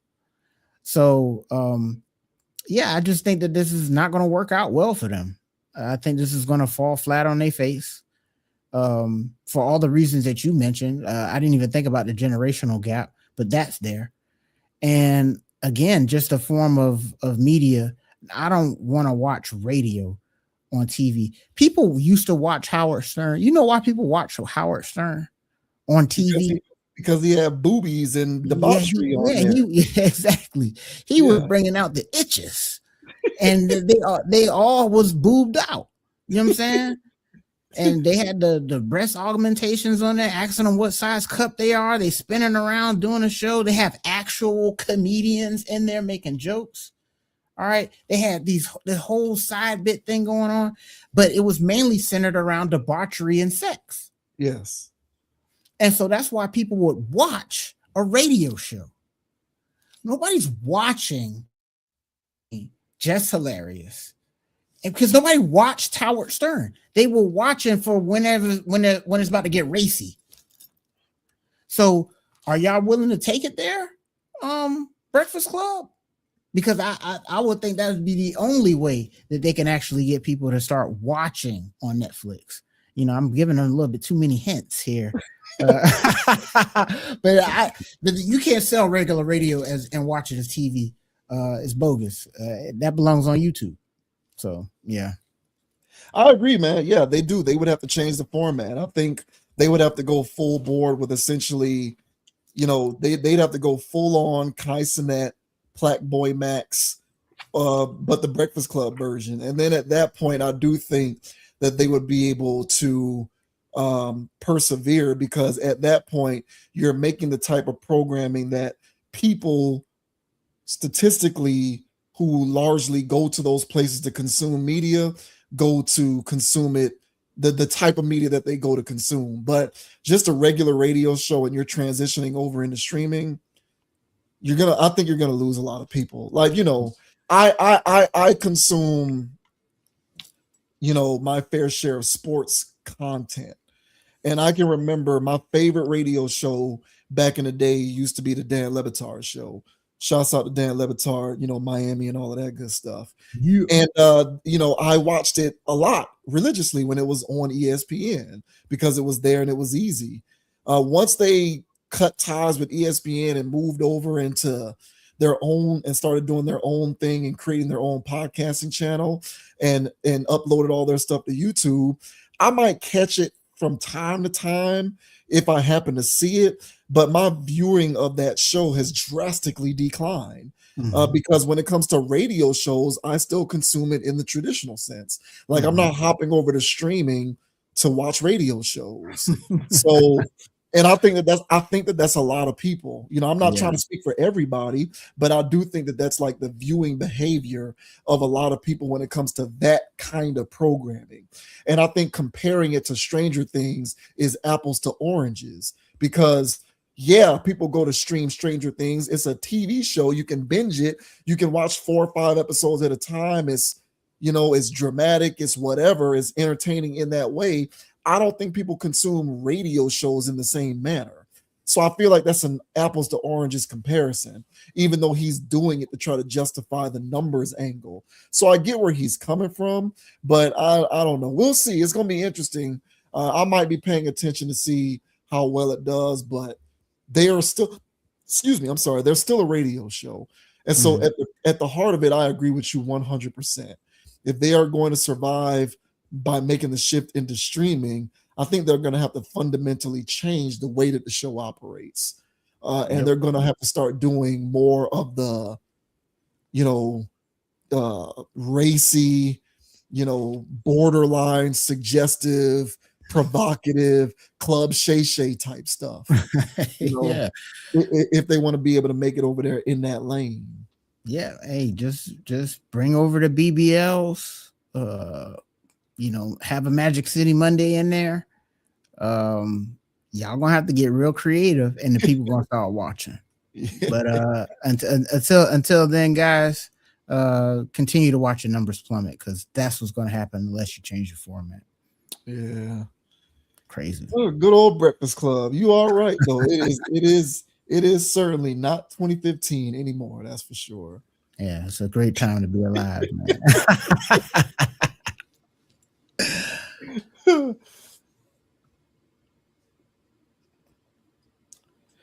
And now we got Dakota Rain Prescott, otherwise known as Dak Prescott, otherwise known as the starting quarterback of the Dallas Cowboys, otherwise known as a guy who just ended his engagement to the woman that he was getting ready to marry, who's also the mother of his 2 children. And they were planning this engagement. There were going to be this extravagant wedding in Italy. And now it is no longer going to happen. And they have informed everybody who had received a formal wedding invitation that the wedding will no longer take place. And what is the reason why this matrimonial celebration has been called off? Allegedly, it is due to ongoing infidelity issues on the part of Mr. Dakota Rain Prescott. So this says Dak Prescott wedding reportedly called off over ongoing infidelity issues. New allegations about the reason behind Dak Prescott and Sarah Jane Ramos's abrupt breakup are now emerging, adding a dramatic twist to the sudden cancellation of their planned wedding in Italy. A report from Page Six claims Ramos called off the ceremony after confronting Prescott over what a source described as ongoing infidelity issues. Ramos believed the quarterback had been communicating with other women during their relationship and had remained hopeful the situation. I couldn't even finish that sentence without laughing. And had remained hopeful the situation would improve. After raising the concerns directly with Prescott, the couple ultimately decided not to move forward with their wedding plans. Neither Prescott nor Ramos has publicly addressed those allegations, and representatives for both have not confirmed the claims. However, the report has intensified attention around the high-profile split, which became public only weeks before the couple's scheduled April 10th ceremony at Lake Como. Prescott, the Dallas Cowboys' franchise quarterback, had been preparing for a major personal milestone alongside his professional career. The couple first became publicly linked in September 2023 and announced their engagement in October 2024. Their relationship also expanded quickly into parenthood, with the pair welcoming 2 daughters, Margaret Jane Rose, now 2, and Aurora Rain, 9 months. Earlier statements from Ramos's representatives painted a more measured picture of the breakup. A representative said both Prescott and Ramos were heartbroken that they're not getting married and emphasized that the decision to cancel the wedding was not triggered by a single dramatic confrontation. The representative added that the two remain focused on their children and are committed to raising them together in the most loving and positive way. The couple's breakup first surfaced publicly in early March after reports indicated the engagement ended shortly after joint bachelor and bachelorette celebrations in the Bahamas. In the days before the news became public, Ramos posted photos from her bachelorette trip with friends on social media, writing that she believed people could overcome anything with the support of close friends. Wedding guests later received a message confirming the event had been canceled. In the note, Prescott and Ramos informed attendees that they made the very difficult decision to call off the ceremony and apologize for any inconvenience caused by the sudden change of plans. So there you have it. This wonderful couple here, Dak Prescott and Sarah Jane Ramos, calling off their engagement allegedly due to ongoing infidelity problems. So the internet is having a field day with this one. What do you think about the fallout from this breakup, this engagement cancellation? You know, I still think that he's going to have to. I mean, I don't know. I'm no lawyer. I don't know if he's going to have to still pay something on the back end of this. Yes.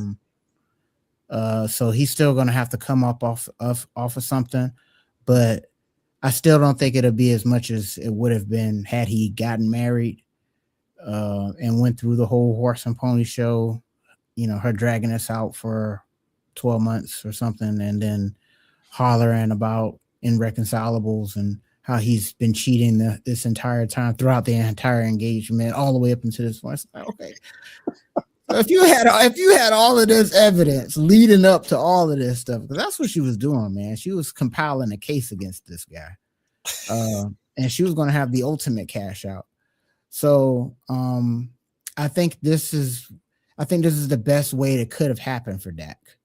Because he was already locked in with this woman, 2 kids, all this other stuff going on. Like, you already locked in, bro. But he would have been triple locked in. Okay, had he had really tied the knot. I don't care about prenups and any of that stuff. Like, you would have been looking at Tiger Woods numbers, I'm sure. The way that she was trying to spin this narrative of you being a habitual cheater. Now, even if he was one, I really feel like she was building up a case against this guy. So, yeah, best to cut bait, man. Yeah, you got 2 kids with her, bro, but apparently you're Daculus Prescott that can just go out there and get you a new one, apparently, bro. So it's not going to be a big deal when it comes to that standpoint, man. But yeah, I think this is the best case scenario for him. When I saw this initially, and I heard initially that he called it off. This thing is making it sound like it's a mutual separation type of thing, but in any case, man, I'm for all of these athletes that are going through these situations, man. We rag on these guys quite a bit, but there's still a spot in me, man, that feels like, yeah, I was once a young man too, man, and I probably would have did some of this stuff because I thought I had to, kind of thing, get the family, get married, I'm in the league, all this other stuff, and just going through the motions. I feel like a lot of these guys do, and this felt like an in the motion kind of thing. So I'm glad it got interrupted now instead of later, because then it would have been a real point and laugh fiesta had he had went through on this whole thing and got Dwight Howard. But what are your thoughts, man, on Dak Prescott and his strong face fiance getting it called off at the last moment? What are your thoughts, bro? Yep, I agree with all of that. He got off easy. I'm glad he did not try to make it work with her in order to save face and go through with the marriage. He made the decision that a lot of guys in his position, I think, wouldn't have made. I think a lot of guys in his position would have tried to save face to make her happy and get married and make matters worse. He did the right thing. Well, if it was mutual, they did the right thing, but he got off with this, in my opinion, because with them no longer being together and they have 2 children together, he is 100% going to have to start paying that child support. And I am pretty sure that they are going to be very hefty child support payments, given the valuation of his contract. Yeah, he's getting like $50 million a year, something like that, right? Yeah, he is among the highest paid quarterbacks, not only now but ever, because he has received 2 huge extensions, north of $40 million annually. So he's going to be paying those hefty child support payments for sure, unless he fights for primary custody, which I have always personally suggested that these guys, even though it's unlikely that they are going to get the judgment, to at least try to secure primary physical custody, if for no other reason than because they make the money and they're the breadwinner, therefore they can provide the life for the children. But even beyond that, most often than not, the judges is always going to side with the mother. And so, even though the likelihood is that he would lose that petition, I've always argued that these guys should at least try to go for primary physical custody so that they can avoid the child support. But he's going to be paying those hefty child support payments. They got the kids, and she's going to have, at the very least, split custody, if not her having primary physical custody. But those child support payments are nothing, a mere drop in the bucket, compared to what it would have cost him had he gone through with this marriage and had to get divorced and fork over half of everything that he worked to earn, or more than that. You know, looking at a situation like Tiger Woods, where he ended up paying his now ex-wife $750 million. So the right thing for him happened. You know, it is what it is. I'm pretty sure it's not the happiest time in the Prescott household at the moment, but given the state of affairs and what it could have cost him had he gotten married, I think the right decision was made. And furthermore, and this takes me back to my central point with people in his position. If you believe that marriage is something that you want to do in your life at some point, which I'm not trying to take that away from him or anybody else. If you do fancy yourself wanting to be a married man, that's fine. But if you are in that position, wait until you retire. I don't, unless you're truly built like that and you come from this and you were raised to just be somebody who's just really built for that life and you don't care, you know, Matthew Stafford, Trevor Lawrence type stuff. Like, unless you're truly built for it and you know you ain't going nowhere, y'all need to stop getting married while you're playing. Wait until you retire. Wait until you retire and then get married. Who cares if you're 40 plus? What difference does it make? You got $100 million plus in the bank. No woman is going to say no to you. No one's going to turn you down. You have all the leverage in the world. There literally is no like viable, tangible reason why someone in Dak Prescott's position should get married when he's in the prime of his career. It doesn't make sense to me. You're going to end up getting Kevin Garnetted. You know, you go through this whole time married, and then you retire. All of a sudden, your wife wants to leave you because you're home all the time. Or all of a sudden, your wife wants to divorce you just because. It ain't the same as it was before. I feel different. I'm not as happy as I used to be. Now she wants to get divorced, and now you're forking over all of this stuff. So I just think these guys need to literally wait until they retire. Even if you don't have children, so what? Who cares? You're in good physical conditioning, presumably. You're going to be able to get anybody pregnant for the foreseeable future. So who cares? Wait until you retire. So I think he got off here. Whether it was an individual, whether it was him or her, or whether it was mutual to end the engagement, I think the right decision was made on his part.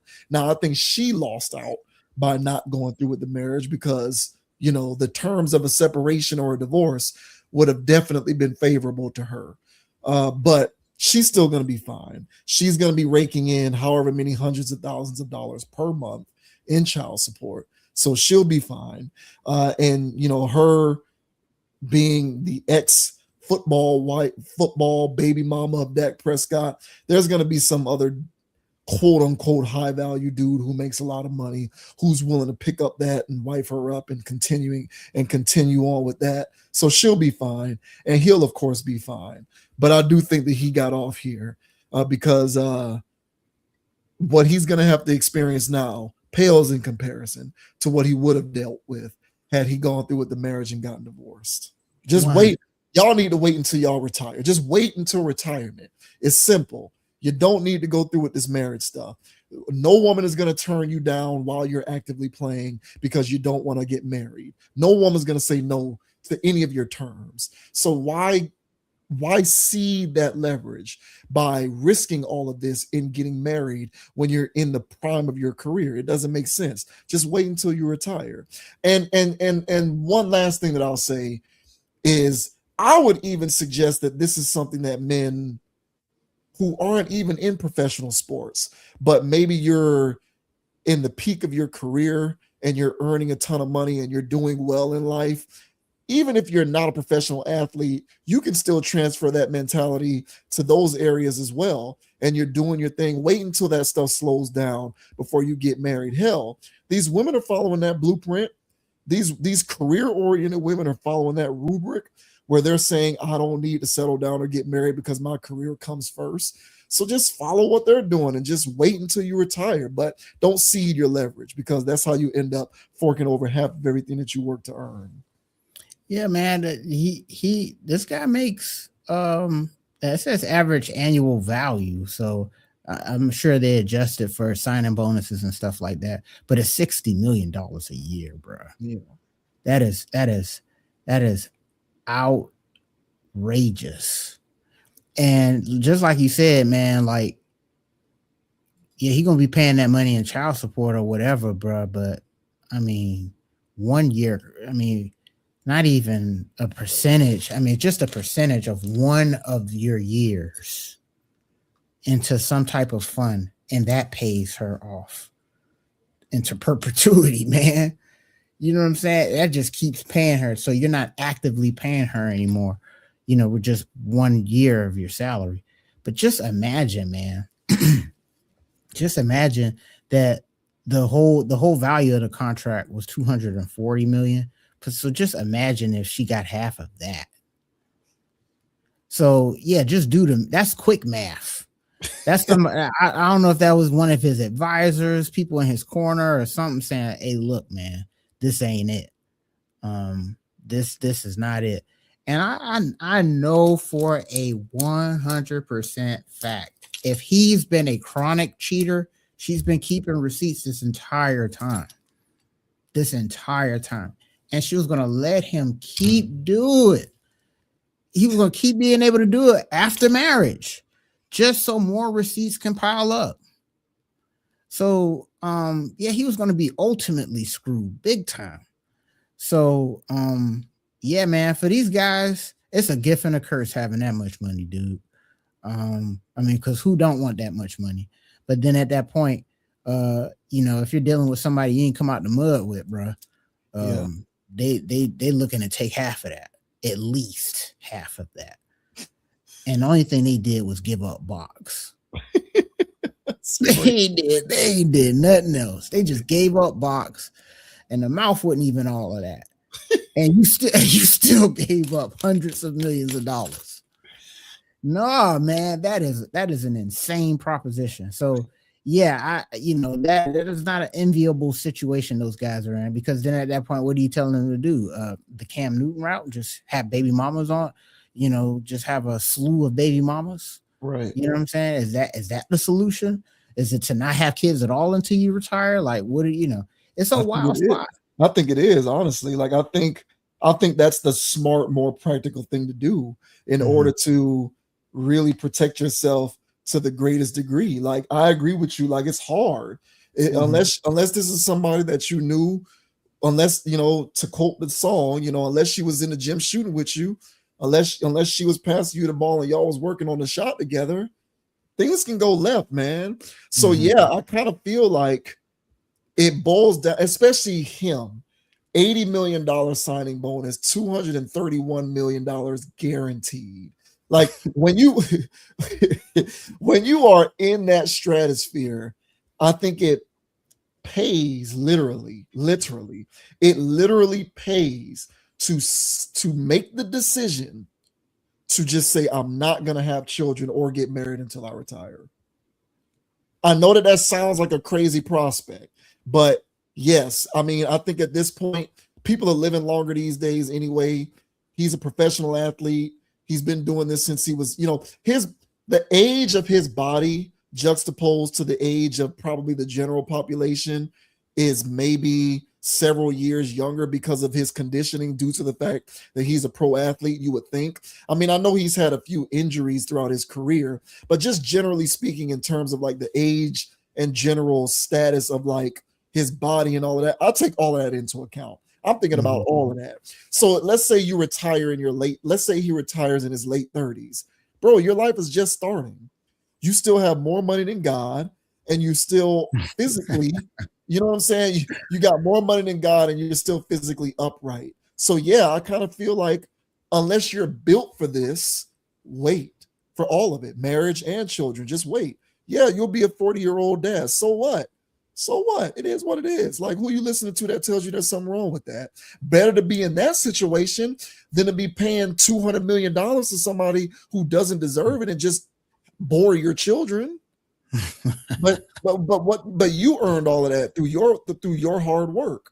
So I just think it's just the way that they have to go about doing it, And again, man, that you're built for this. He knows he's not built for marriage. You're because we're in, if the reports of this turn out to be true, and he's somebody who just likes his fair share of women and will cheat on you, he's been doing that, and he knows that that's in him.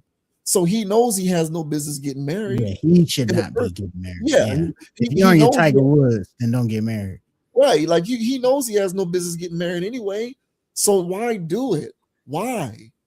So yeah, if you're Trevor Lawrence and you've been dating a girl that you've been dating since you were a freshman in college or whatever, and you come from that traditional Christian household and you're really about that life, and you know you're gonna marry this woman, and you know that demon ain't in you to step out, fine, go get married.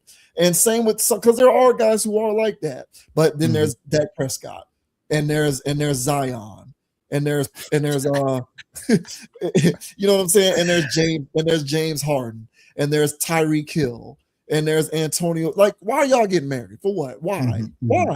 Cam Newton, what are you getting married for? It doesn't make sense. So just don't do it. But I don't know. I think it's societal pressure. Some of it I think is innate too. Like, I think we genuinely feel an instinctual desire. Yeah. We feel an instinctual desire to, like, raise a household and have children. You just have to. I think you just have to delay it. Practically speaking, that's tough. When you're in that position, as tough as it may be, you just may have to delay it or just risk something. It's either or, because as we are seeing with a lot of these case studies, he's not getting off scot-free. We're going to learn eventually what he's going to be paying out in child support. So he ain't getting off scot-free. And I'm sure if he has it his way, he'd rather not be paying those payments. So you just have to decide what you're willing to tolerate and what you're willing to risk. Bro, it might still be cheaper getting rid of her ass. Because let's say that out of that $60 million, while they're together, she felt entitled to at least 10 million of that while they're together. So she wanted 10 million worth of crap, of travel, of this, of that. It's like, man, just get rid of this. Just get rid of this. $10 million will take care of the kids for 18 years. But she's going to want $10 million of mine a year, at least. If I divorce her, she's going to get like 30. Just get rid of this. Just get rid of her. I ain't like her box anyway, apparently. So just get rid of her. Just throw her out literally with the bathwater. So yeah, nah, man. She just wasn't cutting it, man. All these pictures I seen of her, it was forced anyway, bro. He didn't want to be there. He didn't want to be there. Hey, there's some real baddies out there, man. She looked like she plays She-Hulk. So you can't deal with that, bro. So hey, Dak, you're winning on all fronts, bro. Except for the Cowboys, y'all will remain trash. But in this context, bro, I give you the dub, bro. Can't lie. Oh, that gets one of these. Hey, man, I'm just calling it how I see it, bro. I'm just calling it how I see it, man. Hey, Dak, you got off good, man. Regardless of who initiated this, who was the instigator for the breakup, if it was you, if it was her, if it was both of y'all, the right call was made, sir, because your pockets were going to be taxed significantly more had y'all gone through with this situation. Oh, have mercy.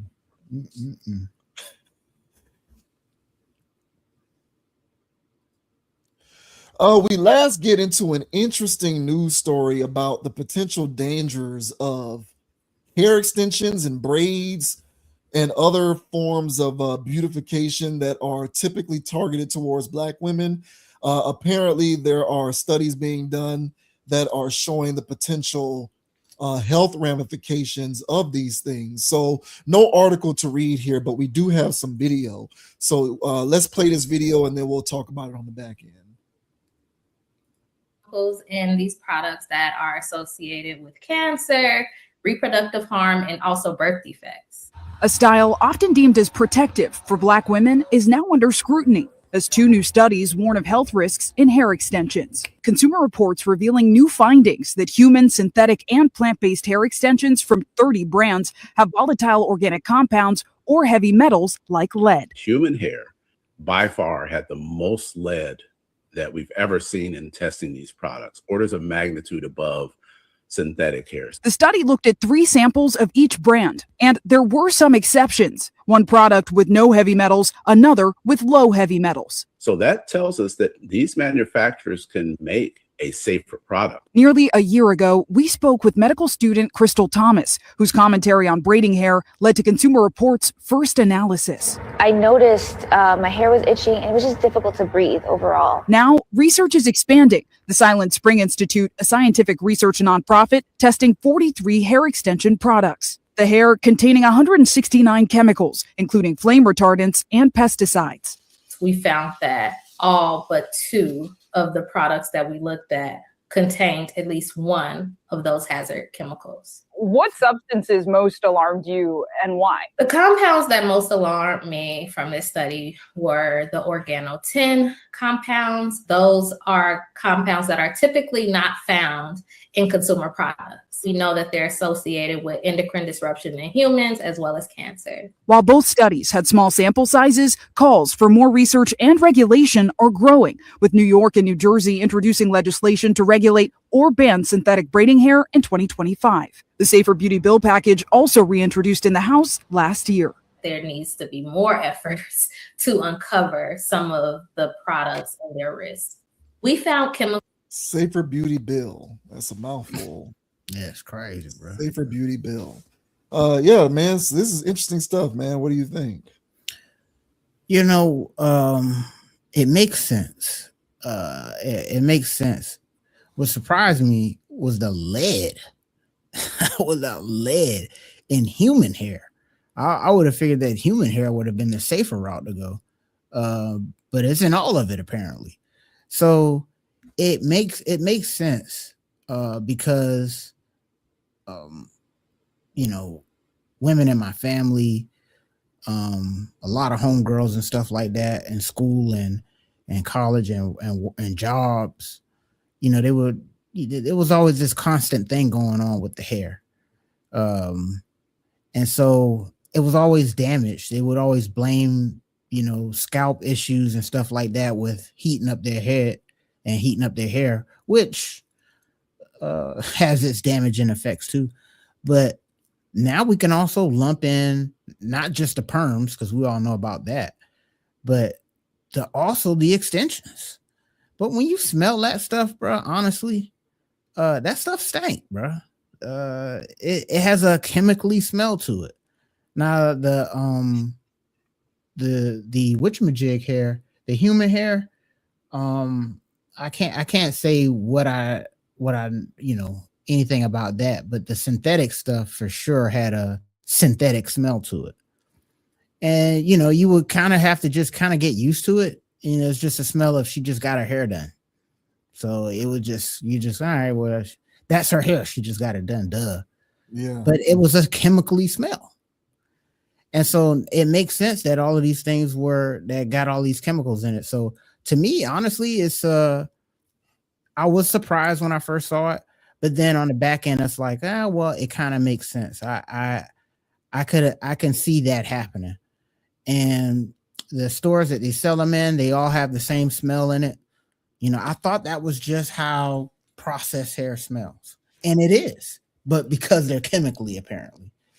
And I was gonna say one more thing about this. Oh, and this also to me highlights what my professors tried to get to me when I was in school, man, was that you know, we need Black doctors, because then they'll be the ones doing the research for stuff that other people weren't doing research on.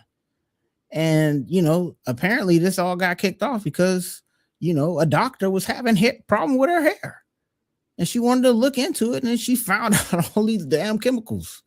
So we've been doing this for decades. And this is news to us. So it took this long for somebody to actually get out there and into the field and find out that we was putting lead in our head. Wild stuff, man. But I can't say I'm ultimately surprised, but this is good to know. What are your thoughts, man, on this study that came out that shows that all of these harmful chemicals is laced in these women's hair? What are your thoughts, bro? Yeah, why not? I mean, if it's in the foods and we've been consuming that for decades, then why not the hair as well? I feel for women, I do. Not necessarily that I'm trying to cape, but I, it's tough trying to do things for the sake of beautification. Um, and in the pursuit of personal beautification, you might, you know, conform to certain things that are otherwise harmful for your general health. Hopefully, if more research and studies get done that kind of shows from a data-driven, fact-based standpoint that doing this is going to cause this long term in terms of your general health. Because right now, a lot of this is theoretical. But hopefully down the road, if it turns out that this stuff does become definitive in terms of the data actually shows that this is what's happening, that it will, obviously dial back our adherence to this kind of stuff, because unless that's going to happen, people are still going to be getting the extensions and the braids and all of that, because like people want to look the way they want to look, and like the pursuit of beautification is a powerful intoxicant. And a lot of this goes back to the comment that I made when we discussed Ari Lennox and her proclivity towards toxicity. Like a lot of this stuff, especially for a lot of what informs women on what is and is not objectively attractive is things that have been told to them. And those things that have been told to them by people giving them feedback. And the people who are giving them feedback believe that that is what's beautiful because that's what's been told to them. So a lot of women are just kind of trying to adhere or acquiesce to whatever that standard is. And in the pursuit of that, they resort to smelly hair. And I can't really say that I blame them, because everybody wants to feel good about themselves and look a certain kind of way and all of this kind of stuff. But I don't think that that's going to change necessarily unless there is some data or some hard fact-based research-driven information that comes out which says if you continue to do this, it will cause this and it will do like irrevocable damage to you long term. Very much like now, like we know for a fact that if I drink Kool-Aid every day, eventually I'm going to keel over as a diabetic. Eventually I am going to contract diabetes, hypertension, high blood pressure, and I'm going to die because of all of the sugar. So I think that maybe we are in the beginning stages of research on that level being attributed to this kind of thing. Synthetic hair, human hair, hair extensions, braids, whatever the case may be. I don't know if that also applies to like, the weave and all of that other kind of stuff. Yeah, bro. I think I'm not the foremost expert on this kind of stuff. I've always just, like you, accepted it as it is what it is, and everything that comes along with it. But a lot of this stuff is derived from things being told to us, So, and I think that that's a powerful drug. And the only way for us to wean ourselves off of that narcotic is if there is some undeniable evidence which suggests doing this will literally lead to your destruction, your physical demise. So yeah, we'll see how this stuff continues to bear out. It kind of looks like they are diving in on continuing to commit themselves to the research, and I'll be interested to see what happens. Yeah, it's definitely like one of those things where, like you said, the beautification part of it, there's going to be women that hear this and say, but they locked in, bro. They locked in and they need to go get that Brazilian extension or the 24-inch bundle or whatever it is they're calling these things nowadays. Like, she got to go get that, so she gonna go get that, and she known grandma, auntie, and them, they've been wearing wigs and having extensions and stuff they whole life, and it can't be that bad. Like it's gonna be a lot of that. Because there's still women out there that get perms, and everybody know how that go. And everybody already know about that. So and a lot of women they've dialed it back. So they'll do they'll braid their hair underneath and not perm it, and then they'll do all of this extra stuff. But this extra stuff is apparently got harmful metals and chemicals and stuff in it. So pesticides. What? But I get it if they're stored in these warehouses and they don't want, so they just spray it with pesticide, which again is crazy to me. But again, that explains some of these smells from these packages. And it's not like this horrendous thing. It just smells like chemicals. Yeah. And so it's just like, oh, okay, well, that's what that is now. I've been smelling what it's laced with. Yeah. Which is insane. I thought it was just like the plastic. But then, the women have gone extreme with their nails. I mean, them nail shops don't smell clean at all. Let's have a study on that. Now I know what's her name? Sue Young, who's been working there for the last 30 years. She seemed to be just fine. And her son been working there since he was a toddler, and he's walking around just fine. Or is he? Them places stank. Them nail shops stank, man. That's some harsh chemicals. What's going on with that? Now they've taken lashes to the extreme. So now they're taking these synthetics and stuff and putting it on their eyeballs. So how's that working out in the long term? There's a lot of stuff that's going on with the beautification of women that I would say that needs to also be studied. And unfortunately, there's the beautification of men. Now, there's a lot of dudes out here that probably, I like my women natural. But whenever they go to get lined up at the thing, they're getting spray on add-ons. Enhancement. Enhancements. These guys getting enhancements. Hell, it's on the board for you to ask for enhancements. And it's just like, okay, I don't like my women wearing makeup, but you getting enhancements, bro? You putting spray makeup on your hairline? Like beautification, man. People don't want that Stephen A. Smith. Nah, bro. So now there's dudes going full on man unit, a la Cat Williams. People are they're literally sitting in chairs and having adhesive put on their scalps, and in the wig piece. We don't know no studies of. I know right now, those adhesives on your scalp has to be worse than a perm. That has to be worse than a perm. Because every time I see them put on a new piece, their scalp looks worn out. Yeah. It looks worn out. And I'm like, damn, bro, you don't care? You know what I'm saying? Is fronting that important?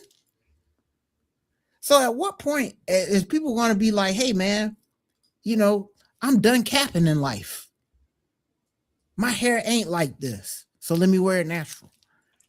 Hey, man, I done lost my touch, bro. I had hair for 30, 40 years.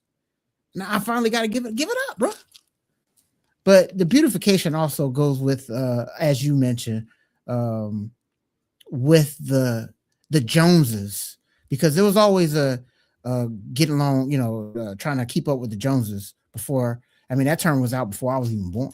Yeah. But the Joneses had a lot more influence. Like you mentioned, as soon as Instagram and stuff became a thing. So yeah, man, everybody's out there. So I would say that the man units, all that glue on the scalp, these women were glue on the scalp. These eyelashes, these nail shops. I think this whole industry is laced with chemicals that people don't want to talk about, which probably adds to our conditions. As you mentioned, probably like you were talking about Kool-Aid, but it probably adds to conditions. It runs in family. Is it? Or is it being enhanced by all this extra stuff that we've been doing for all these years? Yeah, external things. Yeah. Yeah, man. So it certainly can't be dismissed for sure. It can't be dismissed. It's got to be at least contributing to it. Yeah. Mm-hmm. Yeah, man. So this was interesting to me. I didn't know it was a thing. I guess I could have said I had an inkling, but I'll be like LeBron saying that Kobe was going to go for 70 that night or whatever he said in that meme. I'll be making that up, bro. But honestly, it's good to know, and hopefully our people take heed to it. Yeah, we'll see. It sounds like they're ramping this thing up, and definitely it's probably gonna take some time, obviously, because you don't know once you start observing something, there has to be a controlling for the experimentation over time to see how it actually plays out. But it's going to be interesting to find out, and it will be interesting to find out whether the revelations are going to cause enough people to decide to go about doing things in a different way. It's man, I remember one of the worst experiences I've ever had as a person who gets regular haircuts. Because I'm one of those people, I get haircuts weekly, right? And when I first moved back to Miami from Tallahassee, the best barber I ever had was my boy James in Tallahassee. The hardest thing about leaving Tallahassee, it was two things. One, no longer being able to go to the Leech anymore. I miss that place. I miss that place. And then two, leaving James behind, because Lord knows the right barber is hard to find. And this dude was an artist as a barber. And I came back to Miami looking for a new barber. I'm shopping around. I end up in this barber shop in Miramar by this guy who's supposed to be good at his job, this black guy. And I get in there, and not only is it a bad experience because he's just being extremely unprofessional. He was taking a break every 30 seconds to change the music or to change something on Netflix or to make sure that his phone was still live streaming on Instagram. And I try very hard to not decode stuff racially whenever I'm having certain experiences in life. I try to remove myself from the very natural instinct to look at things racially. And I think everyone does this, myself included. But I couldn't help it. And it was just pissing me off even more because this was a black barber. And it was just making me mad because it was like, bro, be better and do better. Be more of a professional. Stop taking breaks every 15, 20 seconds to check your phone or to check your Instagram or to change the music or to change the damn Netflix. Cut my damn hair. Bro, he got motion, bro. So he got motion. He ain't got time to be stopping for y'all. Man, I don't give a good goddamn about this boy motion, man. And then on top of the bad experience, I could tell he didn't really know what he was doing because I've experienced a good barber before, and this was not that. And then at the end of it, he gets this. This was the first time I ever experienced an enhancement as a person who gets haircuts on a regular basis. This is the first experience I ever had with an enhancement. He grabbed a business card and he grabbed this little black spray bottle and he just started sprinkling stuff using the card. So I don't know what's going on because I've never experienced this before. Like I legitimately have never experienced it before. So I don't know what he's doing. For 6 years, I was with a guy who's actually good at being a barber. Yeah. So I get out the chair. He shows me the mirror, and it looks great. It looked great. It looked like a perfect lineup. So I go home, and mind you, he was saying weird stuff. like while he was cutting my hair, he was saying weird stuff. He's like, "Hey man, you going out tonight?" I was like, I don't know. I'm not. Nah, this guy, you gotta ban this guy. That's what I'm saying. So he's like, "You going out tonight?" I'm like, I don't know. I ain't made no plans. Like, why are you asking me if I'm going out? He was like, he was like, "Hey man, look, I promised I'm not making this up. This is a true story." He said, "Hey man, look, you ain't gonna want to take a shower after I cut your hair. You ain't don't take no shower. Just go home, put your clothes on, and just go out, but don't take no shower." So I'm like, why is this guy saying